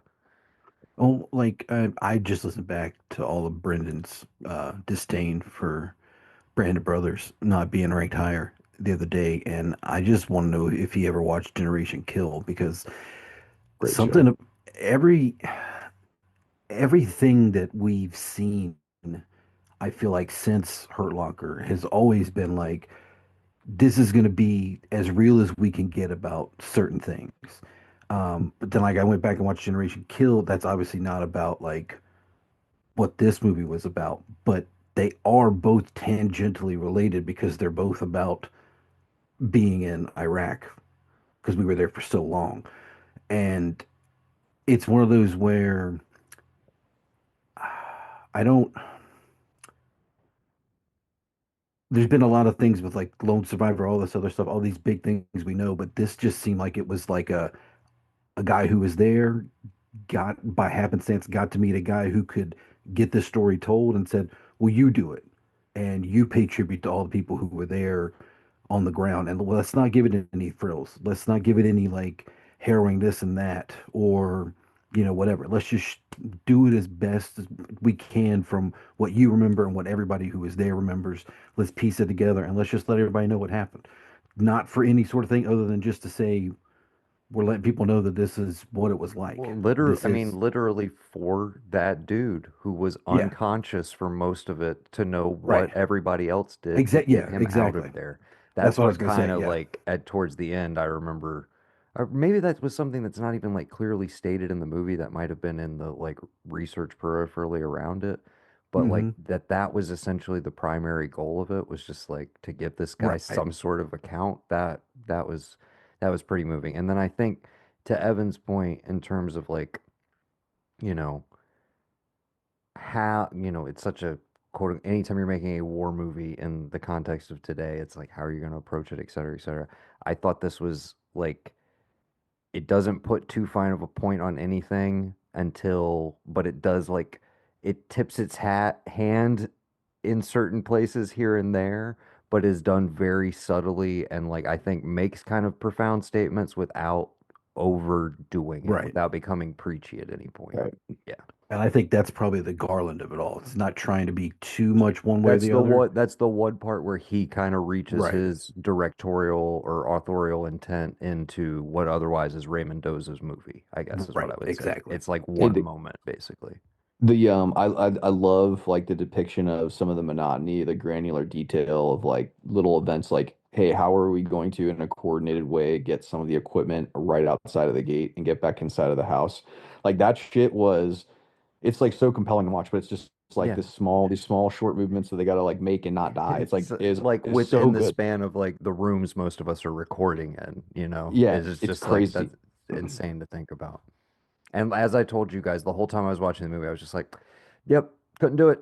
I would just, I'd just be over there. I would just be dead instantly, or I would be curled up in a ball over in the corner and just be like, guys, I'm out. Do what you got to do. I can't move physically. I can't move right now. You know, just no, absolutely not. I came around on Cosmo Jarvis on this movie too. That was I did Well, not love some of what he was doing Shogun. in Shogun. I was not. He was doing some things. Some people liked it. Oh, yeah. I didn't love it. It was just a bit much. In this movie, it's like the super grounded performance. Like, I was like, this is fucking great. This guy's fantastic. I don't know. Yeah, that was the other thing because I watched this right after finishing all of Shogun. Like I didn't watch it when it came out, so I was like, I'm gonna finish all this, and then I was like, wait a minute, that dude, the white know guy that from guy. Shogun's in this. I'll just jump right into this. He's But the again, guy with the perm that's in yeah, Shogun. yeah, right, the guy with the perm, yeah. Just remember, every time you see him speaking in Shogun, he's actually speaking in Portuguese that's serving as English. Yes. That's why it sounds like that. That's why his voice sounds like that. Okay. All right, just past the halfway mark. We are going to pick up the pace a little bit as we are moving through the next 12. Jumping into number 12. This one's for the anime fans. A cinematic Brendan, where are you, explosion buddy? of style, gore, and heartbreak. It is Brendan's number one, which is why it is so high. It adapts one of the most beloved arcs of manga with cinematic budget that makes every frame just look like it's something fun to be on screen. It's Chainsaw Man, the movie, in the number 12 spot. Noah, you're the only person else. Excuse me. Say the full title, please, for the I don't for know. the I didn't write the listeners. full title. I didn't write it all down. It's Chainsaw Man, the movie. Reze Arc would be the Reze Arc. subtitle. Would Alright, be the cool. subtitle. It 10 out of 10. One of my favorite theatrical experiences of the year. I went twice. I took Brendan a second time after he binged the entire first season. It's some of just probably my favorite action movie of the year. Some of the best fight scenes in a movie in recent memory. Just incredible. One of those things I think you can recommend to anybody as a blind watch, even if you haven't seen the series. I mean, yeah, you're going to be lost on certain elements. That is the thing that Brendan and I will both argue is like the reason it's a 10 is not just like, okay, from a pure like technical, holy shit, can you believe they did this sort of perspective? It's like we are bringing a certain amount of emotional context and like character attachment to the world and the lore and everything that they've built up thus far. But I do think it works as like a great entry point to get somebody interested in the show. But as a standalone too, you could just enjoy it as an insane piece of animation. Like one of those things you can truly be like, that's a fucking achievement. Like they really pulled something off there. But yeah, also has, I would say, one of my 3 favorite scores of the year. Yeah, pretty fantastic all around. I wish Brendan was here to rave about it. Maybe he'll jump in on the end and we can let him talk about his number 1. But he was over the moon for it. And I was very happy to watch it with him a second time. Yeah. All right, our number 12. Number 11, just barely missing the top 10. One of the funniest, most awkward, cringiest comedies that came out this year. If you liked I Think You Should Leave and you want an hour and 40-minute version of it, this is your movie. It's Friendship in the number 11 spot. At night, I think of you. I want to be. Okay, I thought we were gonna do it together. No, that's fine. No, that's all you need to say. Just go watch yeah, Friendship. Brendan's glad he's not here because, of course, as we This know, one. he does not like Tim Robinson. This is available on HBO. I'm glad this made it in front of his pick. Then that's all I'm happy. I'm happy for. Yeah. Me too. Mine, Noah, and Gavin's. If you couldn't all tell, it's those were the lists. Highly rated. It's just a joy of a movie. Evan, have you seen it yet? No, I've been meaning to get around to it. I feel like I got to be in the mood for it. No, Yeah. you don't. Just And- no. well, Just and- anytime, anytime, And, dude. well, It's so and good. Barham as well. I don't know where you guys stand on Tom Well, Robinson. I think he's funny, but the awkward like movies that are intentionally super super awkward. Sometimes I got to be like, all right, I'm open to this. I'm ready to do this. Not that I'm like, don't think I'm gonna like the movie. I think I will. I just, yeah, I feel like I got to be in the right mood to go into it. But that's on my list of things to see. I recently heard someone just be like, I can never believe that this guy is married to Kate Mara, and I was just like, if that's your sticking point, then you're not meant to enjoy anything that this man does. Yeah, Exactly. you're not really, I don't you're know what to not tell really you. tapped into what's going on here. If that's your sticking If point. that's the sticking point, you're not going to enjoy this movie. Yeah, I think every bit of it works. I think Paul Rudd kind of being the more straight character, like the more I not think the he's comedic relief as much, I he's think the works really grounding well. element. He's going to be the gateway to maybe get some people. I think kind of honestly a genius move on Robinson's part, to kind of like be paired with somebody that's a little more palatable for some Yeah, people. he was to like, let me kinda get ease you that in. unicorn guy. Let me get that unicorn guy to come into my movie. Like he made the unicorn movie Second this year. appearance of Mr. Paul. Let me get him in my movie too. Yeah. I will say it's one of those movies where I can't remember any of the lines except for a few of them, and I will continue to watch it because it's just going to be quotable over and over again. To this day, anytime someone's like, "Oh, there's a Subway," I go, "The eatery?" And I love that you can literally throw anything like, hey, I heard there's a new Timothy Chalamet coming out. Supposed to be I think we should great. go see it. It's supposed to be great. We should go see it. It'd be great. Literally anything. It's supposed to Hey, be there's a new, nuts. Excuse me. it's supposed to be There's a nuts, new yeah. marble. It's supposed to be nuts. So There's I a new think, A24. It's supposed to be nuts. We should go see it. so Friendship is the number 11 spot. Moving up to the number 10 spot, The Return of a Visionary. Bong Joon-ho and Robert Pattinson playing Fuck dual yeah. roles. I guess it's also been a year for individuals playing identical twins as well. Yeah. It's Mickey 17 Fuck and yes. He's it's on an a absolute smart, heater funny, right now. deeply cynical Robert Pattinson. movie about corporate exploitation. And it's enjoyable. Number 10, Mickey 17. Let's see. This was on mine. Noah, Gavin, Brendan, Evan, Barham all had Mickey 17 Okay. on the list. That's So it's aggressive consensus Yeah, that this was a great movie. Yeah. Aggressive consensus. we like to call that a little mixer sixer. And pretty early too. Like this wasn't something that came out. That was like what January, February? February, somewhere in It there. was like It was- right it around was real black bag, early. right around black bag time. Yeah, they did not know what to do with this movie, and I think that's why it got dumped in late January. And I was seated for it in the theater, and I think it worked really well. Weirdly enough, it's so weird when you're like, Parasite's his most approachable movie, when that's the statement that's made, but I think that's somewhat true. He's a director, you kind of got to be on his little quirky wavelength, I think, and it works here for Mickey 17. This is Absolutely. the side of Bong that is essentially like, and sometimes I like to make live action anime. And it's like it's Yeah. Okja, Yep. like, and Okja. I'm always and it's the host as well. I'm just like I'm always down for when he wants to be in that mode. And Mickey 17 is the most anime shit ever. I mean, literally, like the worm creatures out on the planet it's basically Nausicaa, the Miyazaki movie. Like it's got so much shit going on. It's awesome. Pattinson just absolutely crushing it twice. Like both Oh, yeah. performances are so good. The Naomi range is just Ackie, within. yeah, Naomi Ackie, the big discovery for me in this one. I thought she was amazing. Ruffalo really going for it. Tony he's Collette. As so- he Him and sometimes Collette tend to do. swinging. Sometimes God, he's tend to do Ruffalo that. is so fantastic. Um, But yeah, what a blast! This was another one I kind of meant to rewatch to see if it maybe even bumped up, but it held strong on my list for like a long part of the year.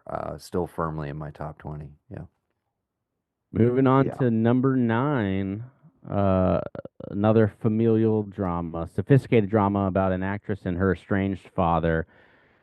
Uh, maybe this is the time Stellar Skateboard finally gets his flowers. But The Worst Person in the World, I think, went under the radar for the longest time. Great People movie. started watching it as it hit streaming and realizing that it was so solid. Sentimental values in the 9 spot, and I think it amplifies, and it's beautiful. It's I one of the perfect movies of the year, I think. Alex, I saw you also gave it a 10 out of 10, dude. That for Yeah. me is like it was perfect. I mean, damn near perfect movie. Oh, I it's one of the, I think I told Noah, I was like, it's got great face acting. It's just a lot of people being very subtle with their facial expressions, but saying a whole lot, and all of it translates very well. Very just grounded performances, heartbreaking in moments, beautiful in moments.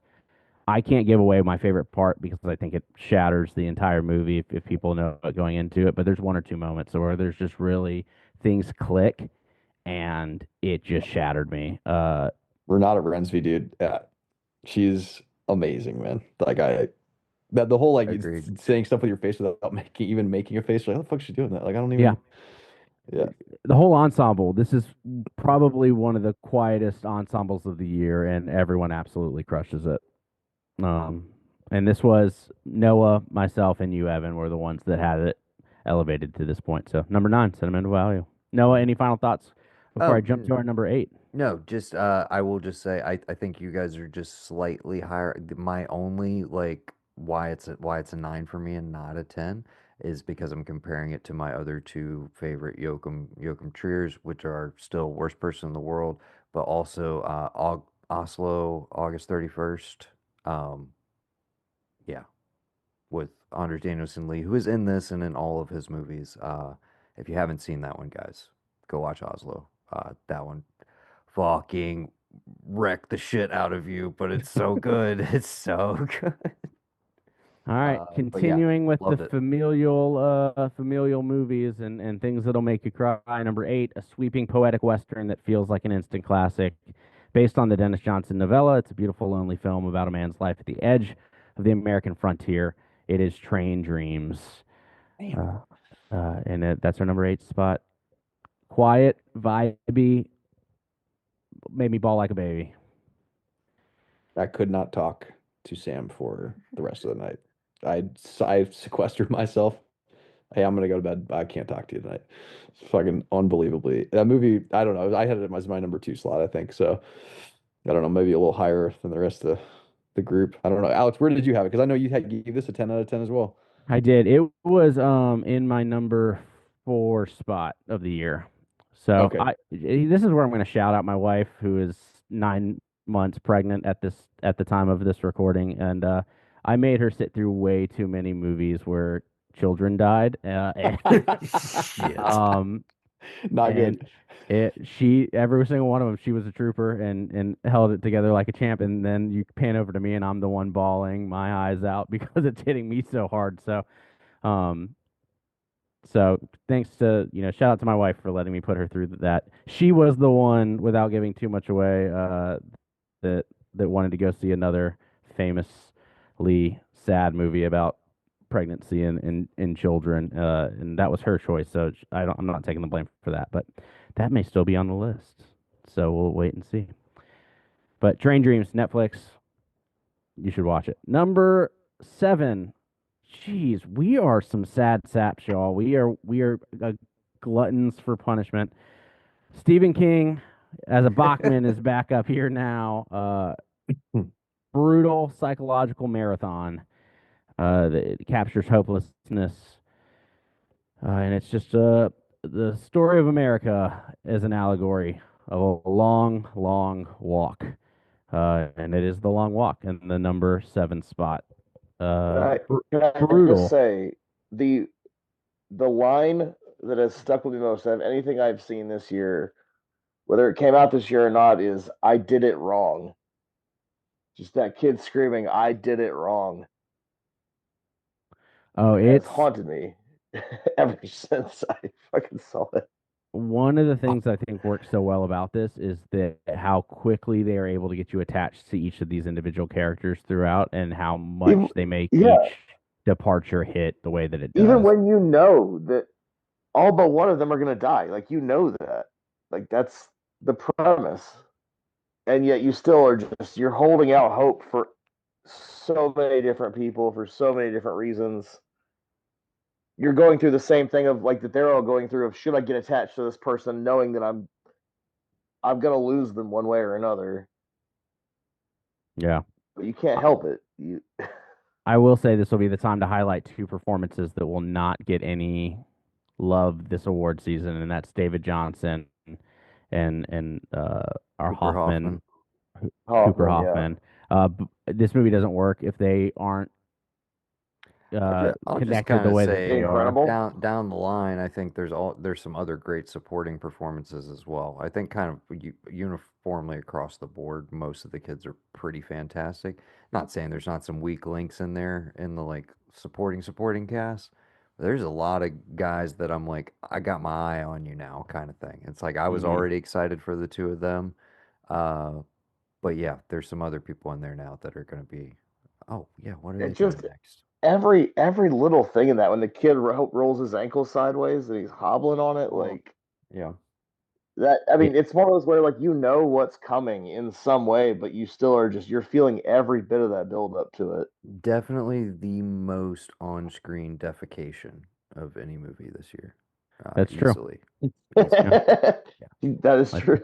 I don't know. No, have you seen Final Destination Bloodlines? Yeah. I don't know. I think Long Walk You has the know, beat. And it truly, yeah.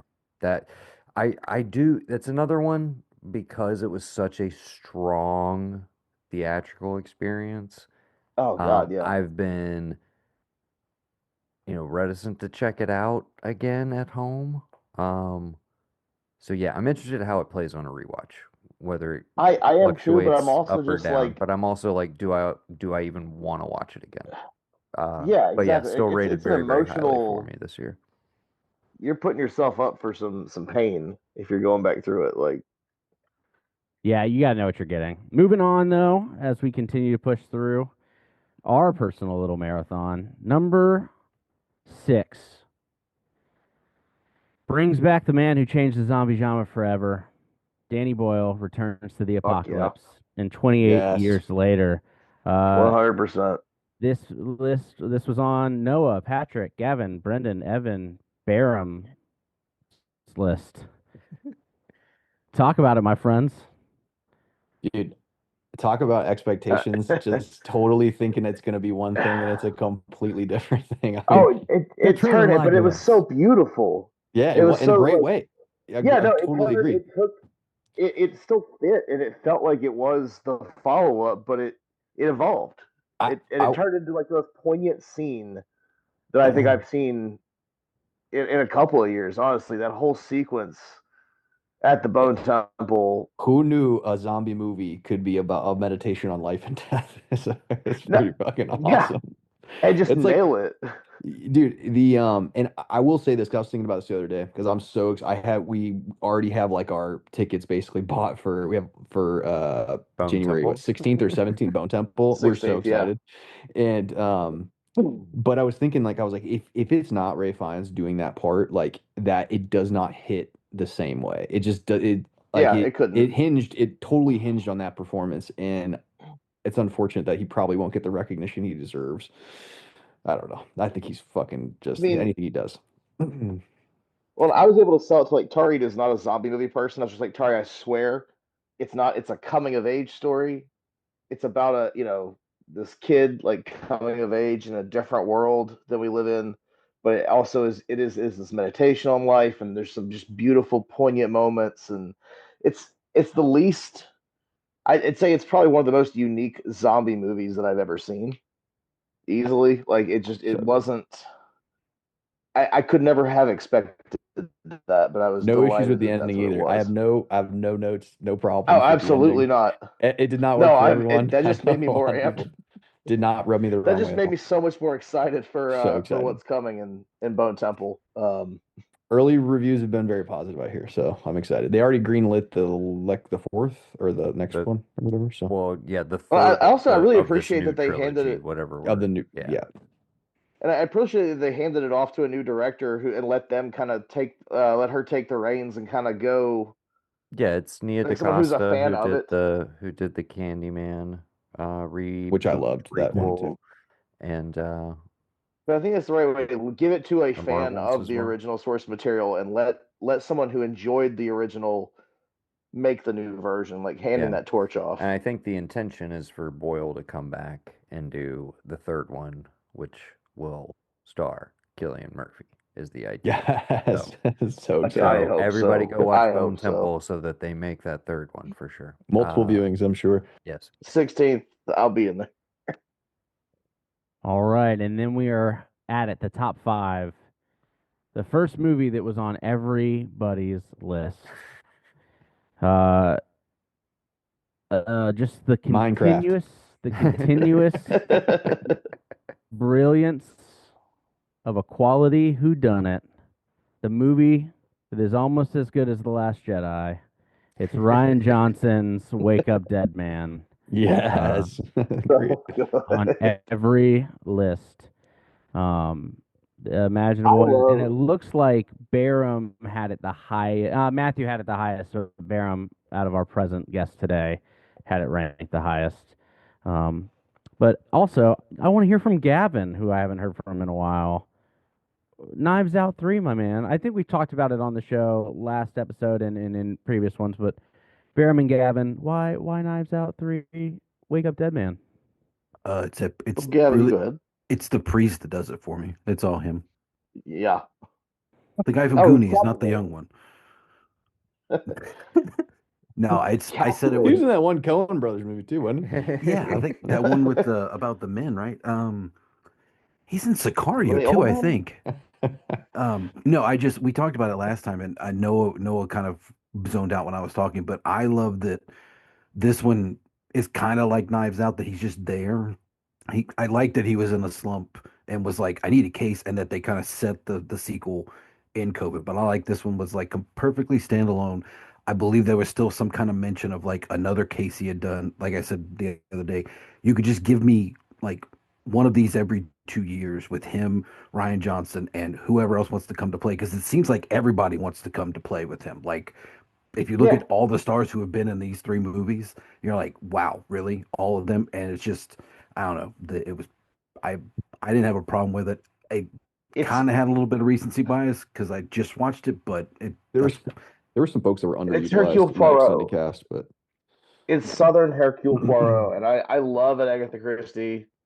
I love that format. I love the mystery, who done it with the snappy little reveal that's going to come together right at the end.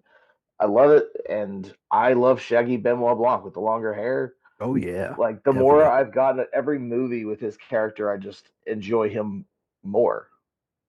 It is worth noting that there are at least 3 hot priests in this movie when you account for our boy Andrew Scott as well from Fleabag. Oh yes. I forget about Andrews. I forgot he was. So we can't mention hot priest Fleabag, what a great without bringing it up. Which that is arguably one of my downfalls about this movie specifically, is that Andrew Scott is not given. Yeah. agreed, enough 100% to- agreed. There's a lot of that You with the could've- supporting cast in this one, but again, I don't care because it's the Josh O'Connor show, and they My- just my let only him critique- crush. That's fine. My only critique is you could have just taken Mila Kunis out of the whole thing and put any of the other supporting Oh, people, I given agree. them that She's time. the She's weakest there. sauce ever, dude. The weakest. She's just sauce. there. I mean, Yeah. she's fine, but Um, she brings nothing. Should have just brought Phoebe Waller-Bridge in for the Oh, that'd have been perfect, dude. for the cop. that Yeah. could have been fun.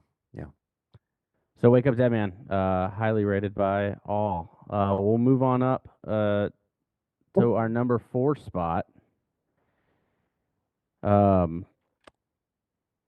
Speaking of an Ari Aster movie, let's put an Ari Aster movie on the list. 3 hour anxiety attack of this modern Western. Funniest Walking movie of the Phoenix, year. Pedro Pascal, and a movie that tackles COVID era politics standoffs. It's Eddington. Dude, this was the funniest movie of the year for me. I don't know if anyone else feels that way. I was uncomfortable laughing in the movie to the point where I was like, I gotta chill. Kind of every time they ask the cop Michael if he's all right during the BLM protest stuff, and he's like not paying attention, dude, crying. I was fucking crying. He's like, wait, what? Yeah, I'm fine. What? It's like, dude, it's so fucking funny. I mean, listen, it's mean and it's like it doesn't fucking spare anybody. It makes fun of everybody, and that's what's great about shows like South Park or other things that we all love. And I feel like this movie it made a lot of people feel shitty because maybe it made fun of part of the things that they thought or what they did during that time period. And I think that because of that, I feel like this movie did not get the recognition that it fully deserved. And I just I gotta be honest, I wasn't even that pumped to go see it. And I was like, COVID. I was like, oh fuck, this might be a drag. And I went and saw it on. I talked to Noah, and he's like, dude, fuck what everybody else is saying. Just go check it out, see what you think. And I was fucking gliding out of that theater. I had that good of an experience. I don't know if anyone else feels strongly about this one, but I guess so because it's up high enough. But that's all. Thanks for letting me rave about it.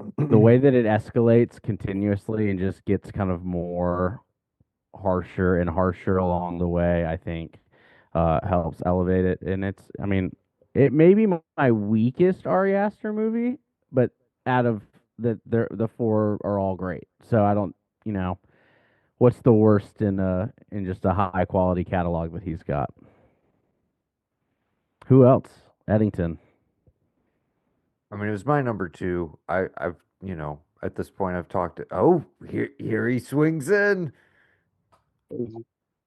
Hey, you guys. Hey. What is up? How are we doing? We are Eddington is up. about to get to our number 3 pick after we talk about Eddington just a little bit more in the number 4 slot. Cannot wait. What do you have to say about Eddington? Let's get some Brendan takes since he's like, Since we're here. Beyond the surface level, it was great. Between the two politically driven movies, I would have to say that this one actually probably was a little more grounded than careful because you don't know what's been said so far, but just before you say any titles, just be careful. But I mean, I loved it. I thought it was great. I didn't think anybody was safe. It depends, on what your feelings are. If we want to hold on. I'm sorry, guys. I am driving right now. Stay safe out there, Brendan. Yeah, so it didn't matter if you were left, right, center. They kind of called on everybody, all the quips that are of each side. I think it was a pretty decently grounded movie until the very last 30 minutes, which I think is what some people may have had an issue with, but I actually loved personally the way that it ended. The whole movie was chaos. The whole movie was turmoil, and then you end with a powder keg. I just thought that was a great way to end it personally. But Eddington was what I think 4th on my list, somewhere around there. 5th on my list. I was curious. Brendan, it was your number 5, yeah. 5. Yeah. I was curious about Patrick's ranking because we discussed that he was pretty big fan of it, and then he wasn't crazy about the last chunk of it. I watched 30 movies this year. 30 minutes. It is number 30. Okay. Okay. So the ending was enough to really ding it. Yeah, the ending. The more Ed, were you wearing a Snuggie? Yeah, it's awesome. Notice he's the only one that knows what a Snuggie is when he sees it. We all thought it was like a parka or something. Brendan's on the no. I was waiting for Brendan to be like, "Is that the one I bought you?" Yeah, dude, it might be.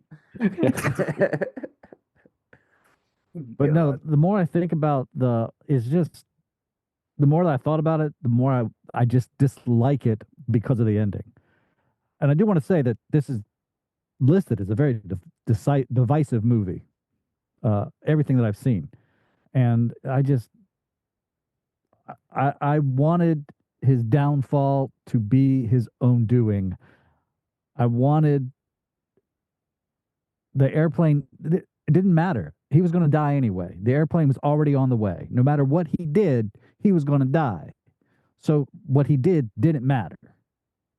Like what he did to Pedro Pascal doesn't matter. He could have not done that, and he still would have had the ending that he had. Like it just does not resonate with me.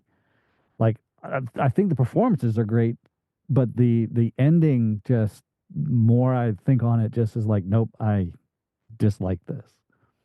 But still love the performances. It's like a catch-22 for me. There you go. Number 4, Eddington. Moving on to number 3. Number 3 is a horror event of the decade. And this director did not just avoid the sophomore slump, but absolutely crushed it to make sure that we knew that he had more in him.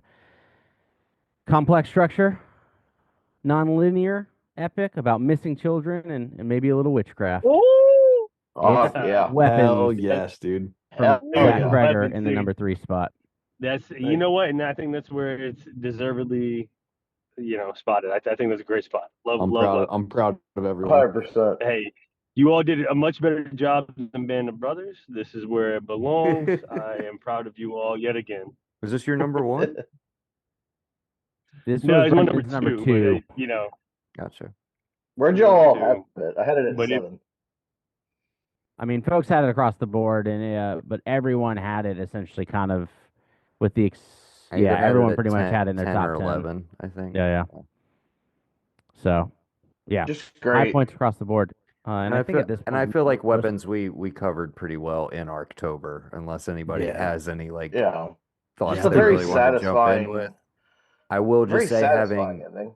for sure, and I will just say having rewatched it at least once since theaters can confirm this will be an Arctober staple. Like I will just watch this once a year along with Barbarian. Like it's just a new horror classic. I love that we have it. All the beats still hit again. All the scares still worked. All, just a fun time. Absolute blast. Super entertaining movie. Yeah. Great. Number 3. Number 2. Let us take a little bit of a trip on a high energy, chaotic, mesmerizing vision of America. DiCaprio is a paranoid stoner ex-revolutionary. One battle after another. This is Noah in 40 years. And Noah's boy PTA. Noah's Benicio del Patrick's Toro. enemy PTA. Yeah, you're right. Noah is Benicio. Grab yourself some little beers, and let's go. Small Let's go beers. watch Small beers. Few small beers. beers. One battle after another has in the number 2 spot. That is Noah's number 1, Gavin's number 2, Brendan's number 3, my number 3. Everyone pretty much except for Matthew and Patrick had this rated very high. Yeah, I think I've got it at 5.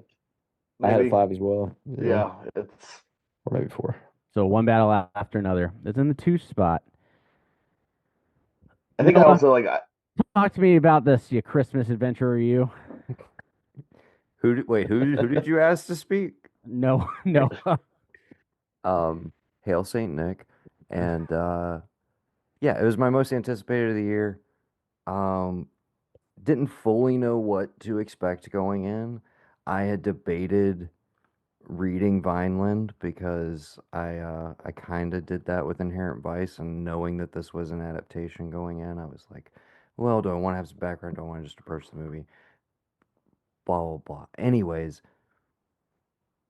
I delivered beyond all my wildest expectations. Just an absolute blast of a movie. He's my favorite working director, and this was not only like a movie that felt like 100% him, but also like, hey, there is a bunch of gears in here I didn't know you had. Like, just I didn't know you had some of these tricks in your bag in terms of like just sheer movie making ability. And it's like, I guess I should have assumed as much, but it's like, I don't know. It was a great like leg stretch sort of movie. It's still, again, for me, it's a stone cold, like 10 out of 10, new classic, love it. It's not even like probably top five in terms of my favorite of his movies, if that like puts things into perspective. But I think this was a year when I was watching I found myself going to the theater on a pretty regular basis and basically being like, what the fuck? Like, did they make this like last week? You know, like, or like, when was this conceived? There were so many movies I experienced this year that felt like they were like happening right now or just like directly confronting literally the things I'm thinking about on a daily basis. And this was one of those when I walked in and literally the opening of the movie kind of the like, oh, we're doing this. Okay. Oh, all right. Okay. And it is just, I think, one of the most breathless run times in recent memory. Movie's about 240, and I don't think it ever like lets up. And it's not this like, oh my God, bracing, like chaotic, blah, blah, blah, blah, blah, constantly. It is just this steady fucking, like, you are on a, just like, you're on a rocket ship, but it's very controlled getting out of Earth's upper atmosphere. And then, like, in that third act, for me personally, particularly the second time in large format, I was practically levitating. The car chase at the end, the way it is shot, I felt like I was on a roller coaster ride. Yeah. And not only and the first time through it, not in the large format, just engaging with the movie the first time, I was so invested in what was going to happen in that sequence because I truly was like, I don't know where all this is going to end up. And I'm really concerned about everybody involved. And that's a great place to be in a movie in a third act instead of, all right, well, I know how this is gonna go, and like it's gonna wrap up like everything, you know. Yeah, sorry, I've ranted about it long enough. Other people had it on their list, but yeah, loved it. Anyone Totally else want to delivered. chime It's in my about number one one by a battle? mile. Just I think the juxtaposition of like where they put in the humorous things, like Leo being stoned and forgetting the code words, those little things really just it gave it such a good grounding, but also like I don't know, Mexican it just hairless. it broke the tension. Just listen here, you stupid motherfucker. Everything with Just Comrade Josh. Yes, everything. it did the comic relief without it ever feeling like it was taking me out of the moment. It just added to the tension in its own way while making you laugh. Well, no one I didn't talk about this, but one thing I think is interesting to me, if you look at it, is that like the revolution and all the people who are doing this, they've never stopped.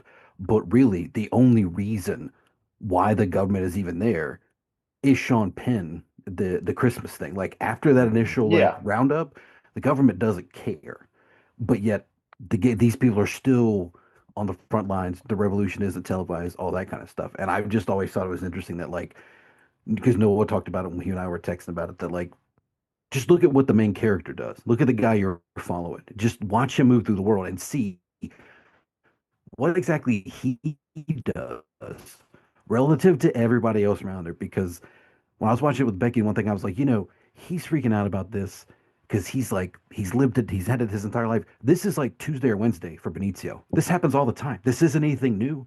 He's not worried about it. Like they know what they're doing when, the boots get on the ground.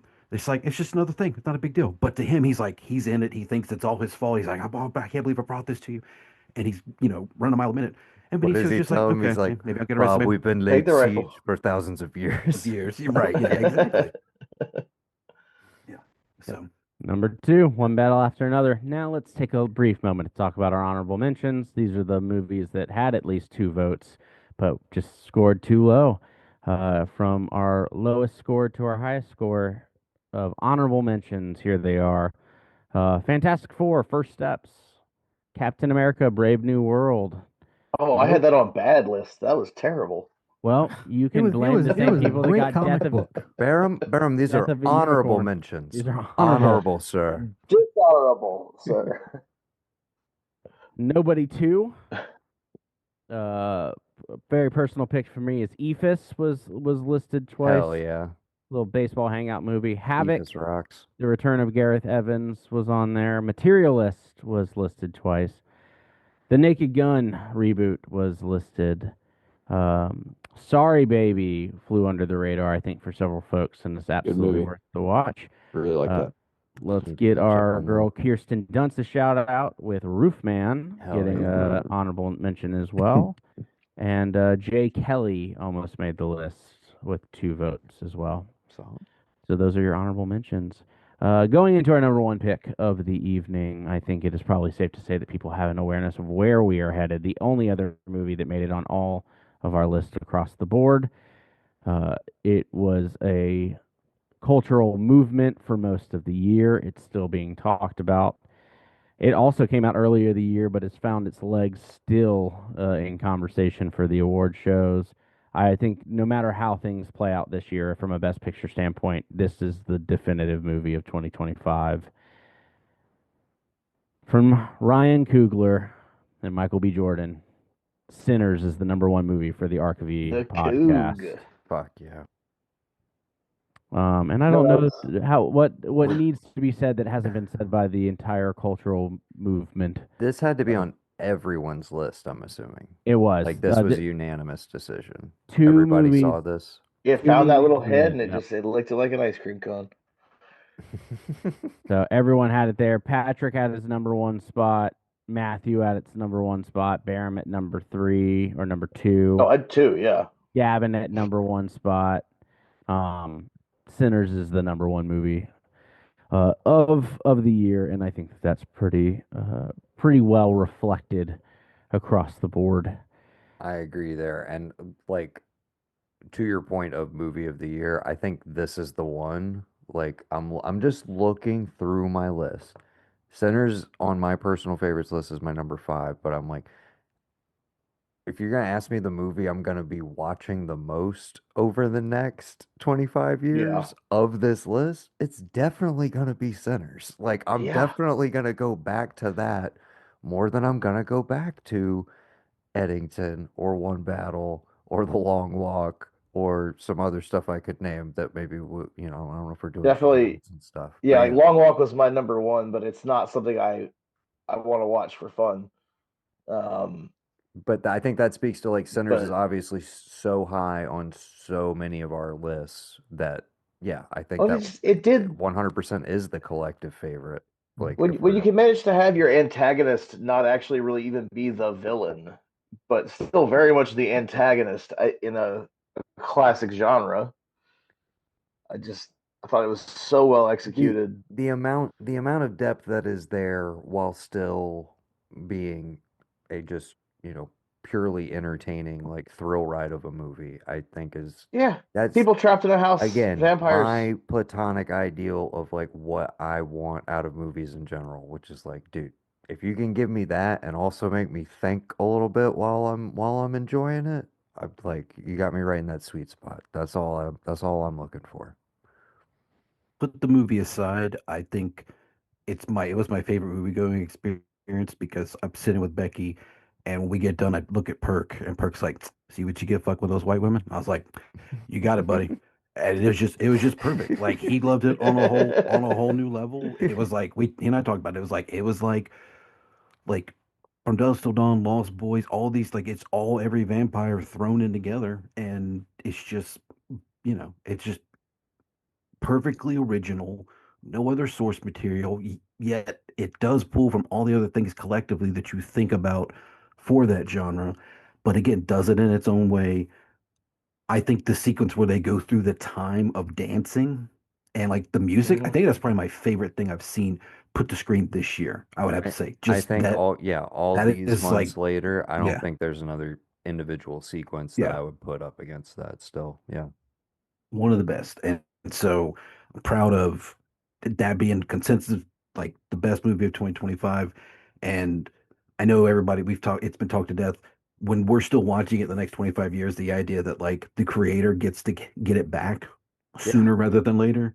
And like, you won't feel bad that like, oh, maybe I don't have a Blu-ray, so I go buy the Blu-ray, or I buy the Nexicon digital chip that goes in my brain to let me watch it, because in 25 years we'll probably just have chips in our head. But like when you pay for Sinners in 25 years, this man's family gets to have it, his kids get to have it. It's all retained. He owns that thing in the future, And that's what the whole movie is about, just ownership in general, like what you can have and, what you can't have. And just, yeah, perfect choice for number one.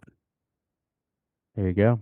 Before we sign off or end this little conversation, the final question of the night for me is what's one movie that didn't get named that you want to give the shout out to that maybe didn't make the list but was still high for you? Good fortune. All right. I enjoyed Is that Honey the Don't, Keanu Reeves? but Yeah, it's Okay. kind of awesome. I really It's wanted weird. to see It's that just a really lot. weird. It's great. I enjoyed Honey Don't. I gathered that most people did not. I didn't see it. But Didn't get to it yet. I It's can got a tell great it's trailer. very Oh my noir. god, it has an It's amazing like a little trailer. like it noir, does have a like pretty good trailer. it's a noir story. It's Barum as one of I think like one of like three people on the planet who saw Drive Away Dolls in the theater and also was like, I liked it. I think I'm gonna enjoy Honey Don't. I'm probably gonna enjoy it. So yeah, I just gotta get to it. that's one Cohen, right? Yeah, just It's easy. just one of them. Yeah. All right. Gav, Patrick. Did anybody talk about The Life of Chuck? Oh, we did. Let me recap it again for you. Oh yeah. because Oh I did yeah. say We I was never gonna did I the didn't hear list. it. We never did the list. That's Okay, right. if it made it, then I'll give you another one. I just couldn't. I don't know if it made it. It did. But yeah, in the interest of that, let him run through them for Yeah. you so you can. Yep. Gotta So go, the boys. full- See y'all next time. It's been fun. Have a Love great you, All right, week. Evan. dude. Yeah. Appreciate Later. you. Good Number night. 25 was Black Bag. Number 24 was F1. 23 was The Black Phone 2. 22 was The Life of Chuck. All right, good. 21 was Final Destination Bloodlines. 20 was Begonia. 19 was Predator Badlands. 18 was Avatar Fire and Ash. 17 was Death of a Unicorn. 16 Bring Her Back. 15 Superman. 14 If I Had Legs I'd Kick You. 13 Warfare. 12 Chainsaw Man the movie Reza arc. Thank you. 11 is Friendship. 10 is Mickey 17. 9 is Sentimental Value. 8 Train Dreams. 7 The Long Walk. 6 28 Years Later. 5 Wake Up Dead Man. 4 Eddington. 3 Weapons. 2 One Battle After Another. And 1 Sinners. Oh, well, I'm glad that the other Stephen King was on here, just not as high as The Long Walk. I would only say that I can't. I want to say Mission Impossible, but we kind of were like, it was whatever. So I'm going to go with I'm going to go with George Romero's Resident Evil. It's a documentary I watched. Came out this year. I talked about it with Noah some point around Halloween, maybe. Just if you love Resident Evil, if you like George Romero, it's a nice documentary about what would have happened if we got him to make the first Resident Evil movie. Does a good job explaining not just the franchise, but who Romero was at the time when he was making this, and gives you both sides of like what happened as to why that all fell apart. Still think it would have been dope. Can't wait for Zach Kreger's Resident Evil movie next year.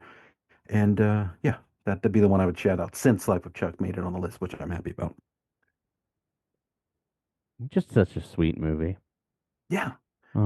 Patrick, what's your pick? Mine didn't get shouted out. Predator, Killer of Killers, the animated Yes. anthology that was dropped on Hulu.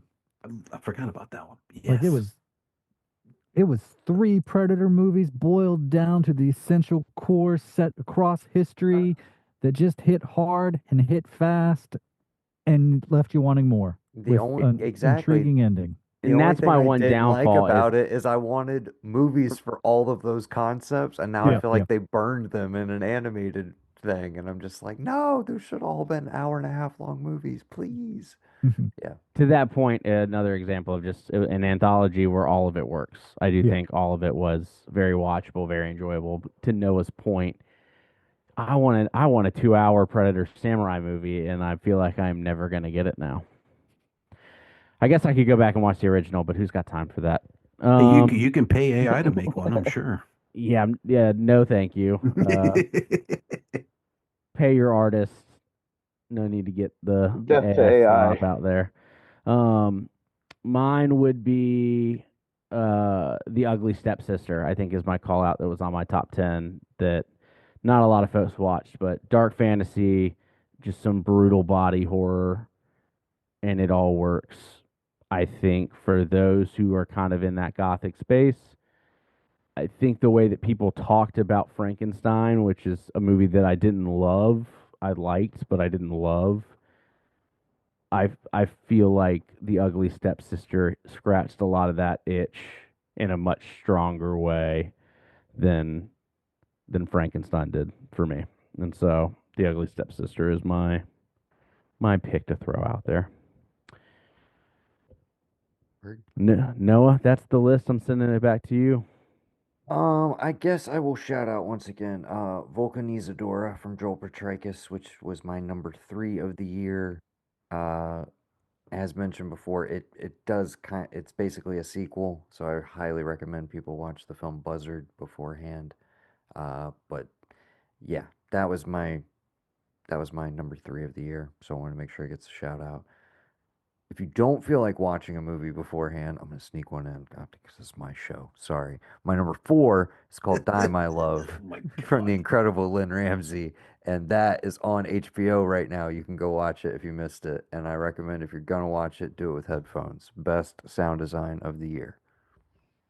Another familial mother-child movie. Yes, it's like the I would say the more surreal version of If I Had Legs I'd Kick You, which is saying something, because If I Had Legs I'd Kick You is pretty surreal in parts. So yeah.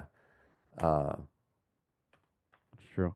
But yeah, and that one is streaming now, so people can take a chance on it, even though they did a big theatrical release and nobody went and saw it with these 2 giant movie stars, Katniss and Edward.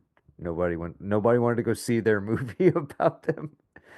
Which the press tour for that was great. Depression. And it was fantastic. It was arguably the best part of the movie for most people, but Lynn Ramsey, one of my faves, and she crushed it once again. Yeah. Peace, buddies. I gotta head out. Later, dude. Later, I baby. think I think we're wrapping up. That's a sign. Guys are dropping like flies around here, so we should wrap it up, gentlemen. Mayfield, thank you so much for hosting. Appreciate you. So just, I mean, and I can cut this part, but we're doing Colts next, right? that is, Colts. I mean, honestly, that is the big question is we got to come up with a new list to do, but also like, this is probably the last time we're gonna have you hosting for a minute, and we just wanted to say we really appreciate you, and we're glad we squeezed this one in because it's imminent, right? Like it's imminent. She's 37 weeks today, I so genuinely was like, dude, what if it happens during one of these recordings? Like, what if he's in the middle? That was of, Noah's like, dream. He was just in like, one what of if the list, and it's like he has to go. I don't have and we're just like, it's like, dude, we don't know. We don't know when we're gonna figure it out. We'll have to come back and record later. what an exciting show it would have been. I gotta go. Yep. But today's the first day where the baby is technically fully developed, and so anything from here on out is great. Could be a whole another 3 to 4 weeks, or it could happen tomorrow. Gotcha.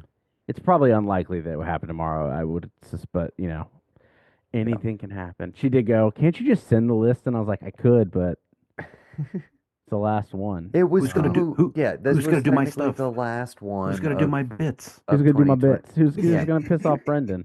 Exactly. Who's going to keep them on track? If I'm not there, they're going to spend 3 hours trying to figure out what was number 1. They're all going to want to talk forever and ever. I gotta say, listening back to some of those like arguments of the bracket style nominating things, I was like, this is so convoluted, and I'm the one who's doing like Excel spreadsheets to figure out the ranking, and y'all's system was still way worse. Oh, absolutely. Well, and I've already established this, Gavin. That's like the reason I like for Mayfield to host is because like if I'm doing it, y'all just shout over me. Like Barham and Brendan and Evan, like they won't be polite, but it's like when Patrick's in the room, it's like, okay, we're not gonna show our ass too much in front of Patrick. Like he's our elder, we should respect him. Like we he's family. We don't know him totally, so we should just mind our P's and Q's. And then same thing with Mayfield because they don't like talk to Mayfield on a regular basis, even though we all went to high school together. So it's like, well, yeah, Mayfield's like a serious hoster, man. Like, dude, Brendan told me that the first time. He was like, dude, Alex is like really good at that. I was like, yeah, it's almost like, he like fucking Yeah, that's hosted a that's podcast what I on was our gonna network say. and like has done radio and shit before. Like, what do you like? Yeah, no shit. He's like, you got Oh, notes? I'm like, I mean, yeah. Yeah. And he's like, oh. I was like, hey, yeah, and you know that podcast that they produced that was the one most successful, like they wrote scripts and did research and like took notes when they watched episodes. They were They like, weren't fucking driving, Brendan. They weren't yeah, driving when they did this show. They were.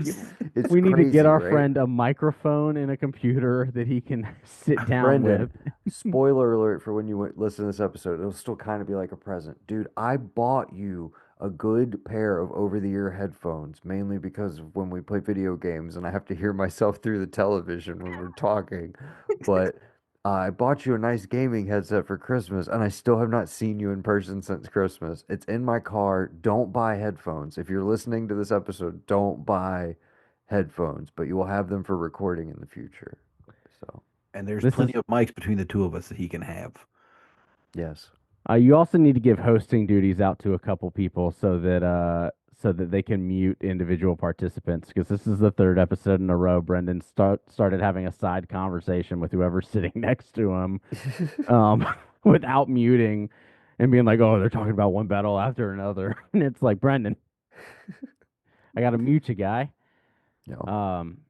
But yeah, no, always fun. Happy to be here. Yeah, I would say one thing I'm excited about is for the list to be list of 10. Like maybe people submit their top Oh, yeah. 15 to give us a good solid list Whatever of 10. sort of topic things we're doing. I think we had definitely said romantic comedies for February was something to maybe shoot for. I think that's it. Yeah, I mean, I can give you the Excel sheet so that you can kind of work with the Yeah, formulas just and see what happens. share it with me in a Google. Or can you share it as like a Google Doc? Does that? That's what it's on. Yeah, Oh, it's gotcha. a little Google Drive. So, So, I'll share you that so that you can kind of see how it plays out. hell yeah. But yeah, I think that's. I don't think it's likely that I'll be here for February, maybe an April list. No. If we wanted to do like baseball movies or something like that. Oh, dude, yeah, we could do. But I think that's the Definitely fun do a part about this baseball is movies. just any month you can kind of just pick your like, all right, we're gonna do, we're gonna do Kubrick. We're Yeah. gonna rank Kubrick, Yeah. Which again, Paths of Glory I watched last night, a little tight 90, and it's great. I watched Tropical Malady last night. Not a tight 90, but I passed out at 8:30 and woke up at 1. that sounds great. Actually, I wish I could sleep. Speaking And then I of watched going and Peacemaker. passing out. Yeah. Also, because I'm gonna assume we're gonna cut, and then we made it through the entire episode. I didn't have to rage against Marty Supreme. I thought it. Yeah, I thought it might have. One person, I think that's- not enough people had seen it. It hadn't been out long enough for I think everyone to catch it. But Yeah. that is a movie that I think I hate more from a discourse standpoint than I do like the movie itself. Like I can arguably say the movie should probably be a 7, but Yeah, I it's hate it's everything. I hate definitely everything around it. I find everything about it to be insufferable. I mean, does Chalamet look like he's dying of rickets, like from the 1870s? They All the do. They do give him prosthetic acne. I had like you gotta he's, let me. I think all this is staying. That was good. The Ricketts that was thing, good. I Yeah. think we gotta keep this, Alex. It's I, fine. It's fine for us to talk a little shit about this. Marty It is Supreme. the one last year. It was my biggest letdown in as much as like we kind of waited for like, hey, that's Christmas Day. That's kind of like the last big release we gotta see before we can finalize our list. And I was like, dude, I could have finalized this like a week ago. Like there wasn't. I think it was maybe like 45 on my list of 70 or something. Like yeah, Yeah, I didn't care for it. it's in my bottom 10 of the year. And part of that is because I don't intentionally go out of my way to just watch anything. And so I think it's like when people make top like bottom 10 lists, it's like, well, that doesn't seem nice. And also, I'm intentionally not watching a bunch of like Creative Commons movies that get out when when the Grinch and Peter Pan hit the copyright window, and they Right. Yeah. that because those are clearly the bottom feeders. And Hey man, I saw Winnie the Pooh, Blood and Honey in the theater. good for you, man. That thing sucked. Oh my God, did it suck? Oh, I'm not like, and then they made a sequel. Yeah, I I was know. gonna say, let me know when they perfect that subgenre.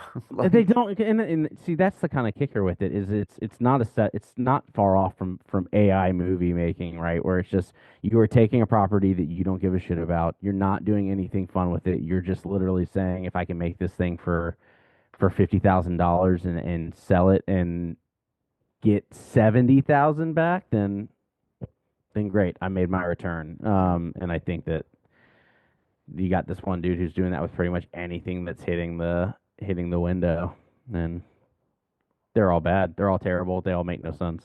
Okay, I'll go with our lists. I am intrigued. Who else had Havoc on their list? Probably Brendan and Gavin. Yeah, I did. Honestly, I think it was more than one, because it had to have, and it was the three of y'all. Okay. I mean, So- it is so the physically next- on my list. It's just like way further down. I enjoyed it, but Well, that's I good, saw a because lot of- I just I've been saw a lot of wanting a new movies. Gareth Evans movie, because the Raid and the Raid 2 are so good. I Alex. like Apostle as a folk horror, and Yeah. so and then it's been Yeah. Havoc reviews were pretty abysmal, and so I It just is. never. Here's the thing, like you do have to kind of wait like 45 minutes for it to kick in. Like it takes an ungodly amount of time for whatever reason. But when it finally starts, like there's a nightclub sequence, and you can pretty much just start the movie there through the end. It's great. It's pretty fantastic. But like it is so cliched. Like one of the most like paint by numbers, like plug in gritty cop to scenario sort of things. But yeah, if you put all that to bed around it, like of course Hardy's just fucking watchable because he is, and yeah, there's enough set pieces in it. To make it worth it.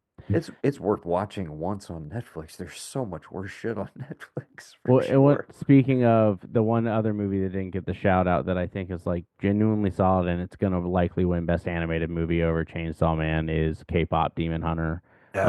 Which I think is Yes, genuinely a strong movie. We'd be remiss if we didn't bring that up, which I still have not gotten to. That's a huge blind spot for me, but I need to see it before the animation. It's an 8 out of 10, but it's going to win Best Original Song most likely over Sinners, and it's going to win Best Animation most likely, because we don't have a Flow or a Boy and the Heron and I just don't think anime is going to get its due on that stage.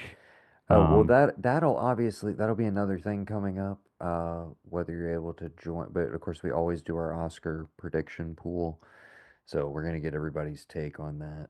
I'll whoop y'all's asses at that. I'll do that. Yeah, no, I was gonna say like you will probably dominate, followed by myself and Gavin. And then I don't know, maybe Brendan or Bear out of beginner's luck will be like, oh shit, they just. There's a side of it. There's a side of Oscar chaos that it really is a gamble, because one, we know that people vote without watching things.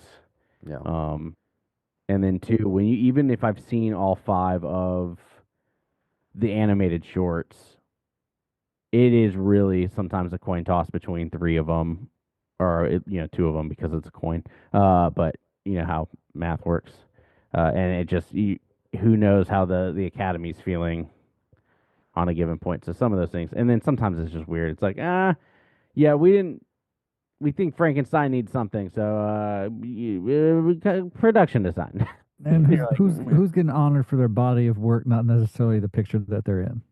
Oh yeah, Absolutely. So let's do that for 1 month before, and for the people who want to do a little research, do your like, not even 10. Let's do top 5. Like, it should have been this Oscar moments. Like, oh, this guy won, but it actually should have been this. Like, so many years removed. I mean, nominations come out, I think, on the 18th or the 22nd, and then the show's on the 17th of March. So y'all have to. Or like it could do afterwards. It doesn't matter. Yeah, we'll figure it out. I'll be in prime baby time at that point. Yeah. So I think yeah, we're gonna see what movie watching looks like on this new calendar. I gotta get them all in. Try to watch 300 in the next 20 days. Yeah. So, I mean, Well, you you sound. you I'm just sure you for the just need to first little Clockwork bit, you'll Orange your have eyeballs. plenty of time to watch. Yeah, dude, I watched a ton of stuff like that month that I was off before I went back to work last year. It was like not. I mean, granted, I didn't take Adderall during the day. I waited till night to take it and stayed up all night and slept during the day so she could take it during the day. But like that first month, I was solid, like killing Apple series and then movies left and right, and it's perfect. Because if you watch them and you're not in headphones, you just have it on. Eventually, the kid will sleep through anything. Like we didn't whisper, we didn't like turn volumes down when he would go to sleep. We just like level temp, level tone, like level volume of everything, and he sleeps through anything now. He yeah. doesn't care. So Yeah, there's something to be said about that. I can just read whatever I'm currently reading, just read it out loud for the first 6 months because none of it's registering. So it's just like, all right, Yeah. who wants to get into this horror book that I'm reading right now? You don't know what's going on. Absolutely. Let's read a little David Sodergren. unless he's one of those like was it like 20% of the population that could apparently remember being in the womb till like they have that far memory or whatever. What is this, a Terrence Malick movie? Yeah, something like that, right? What are these special kids? So is this the Marty Supreme intro? It sounds Yeah. more like a Claire Denis movie, honestly. Anyways. All right, y'all. Great to hang with you. I don't know when we'll do it again, but at some point, Yeah. I'll come back. Well, thank you. Congratulations. Good luck. Hey, thanks, you're y'all. gonna, you're gonna love it, man. Congratulations, but Hey, congrats. love all of you guys, and yeah, I guess this is the end of the episode. For the ARK of E Podcast, I've been Noah, I've been Gavin. and that's been Patrick, and we've been the remaining members of the ARK of E Crew, and you've been listening to what we've been watching in the year 2025. What?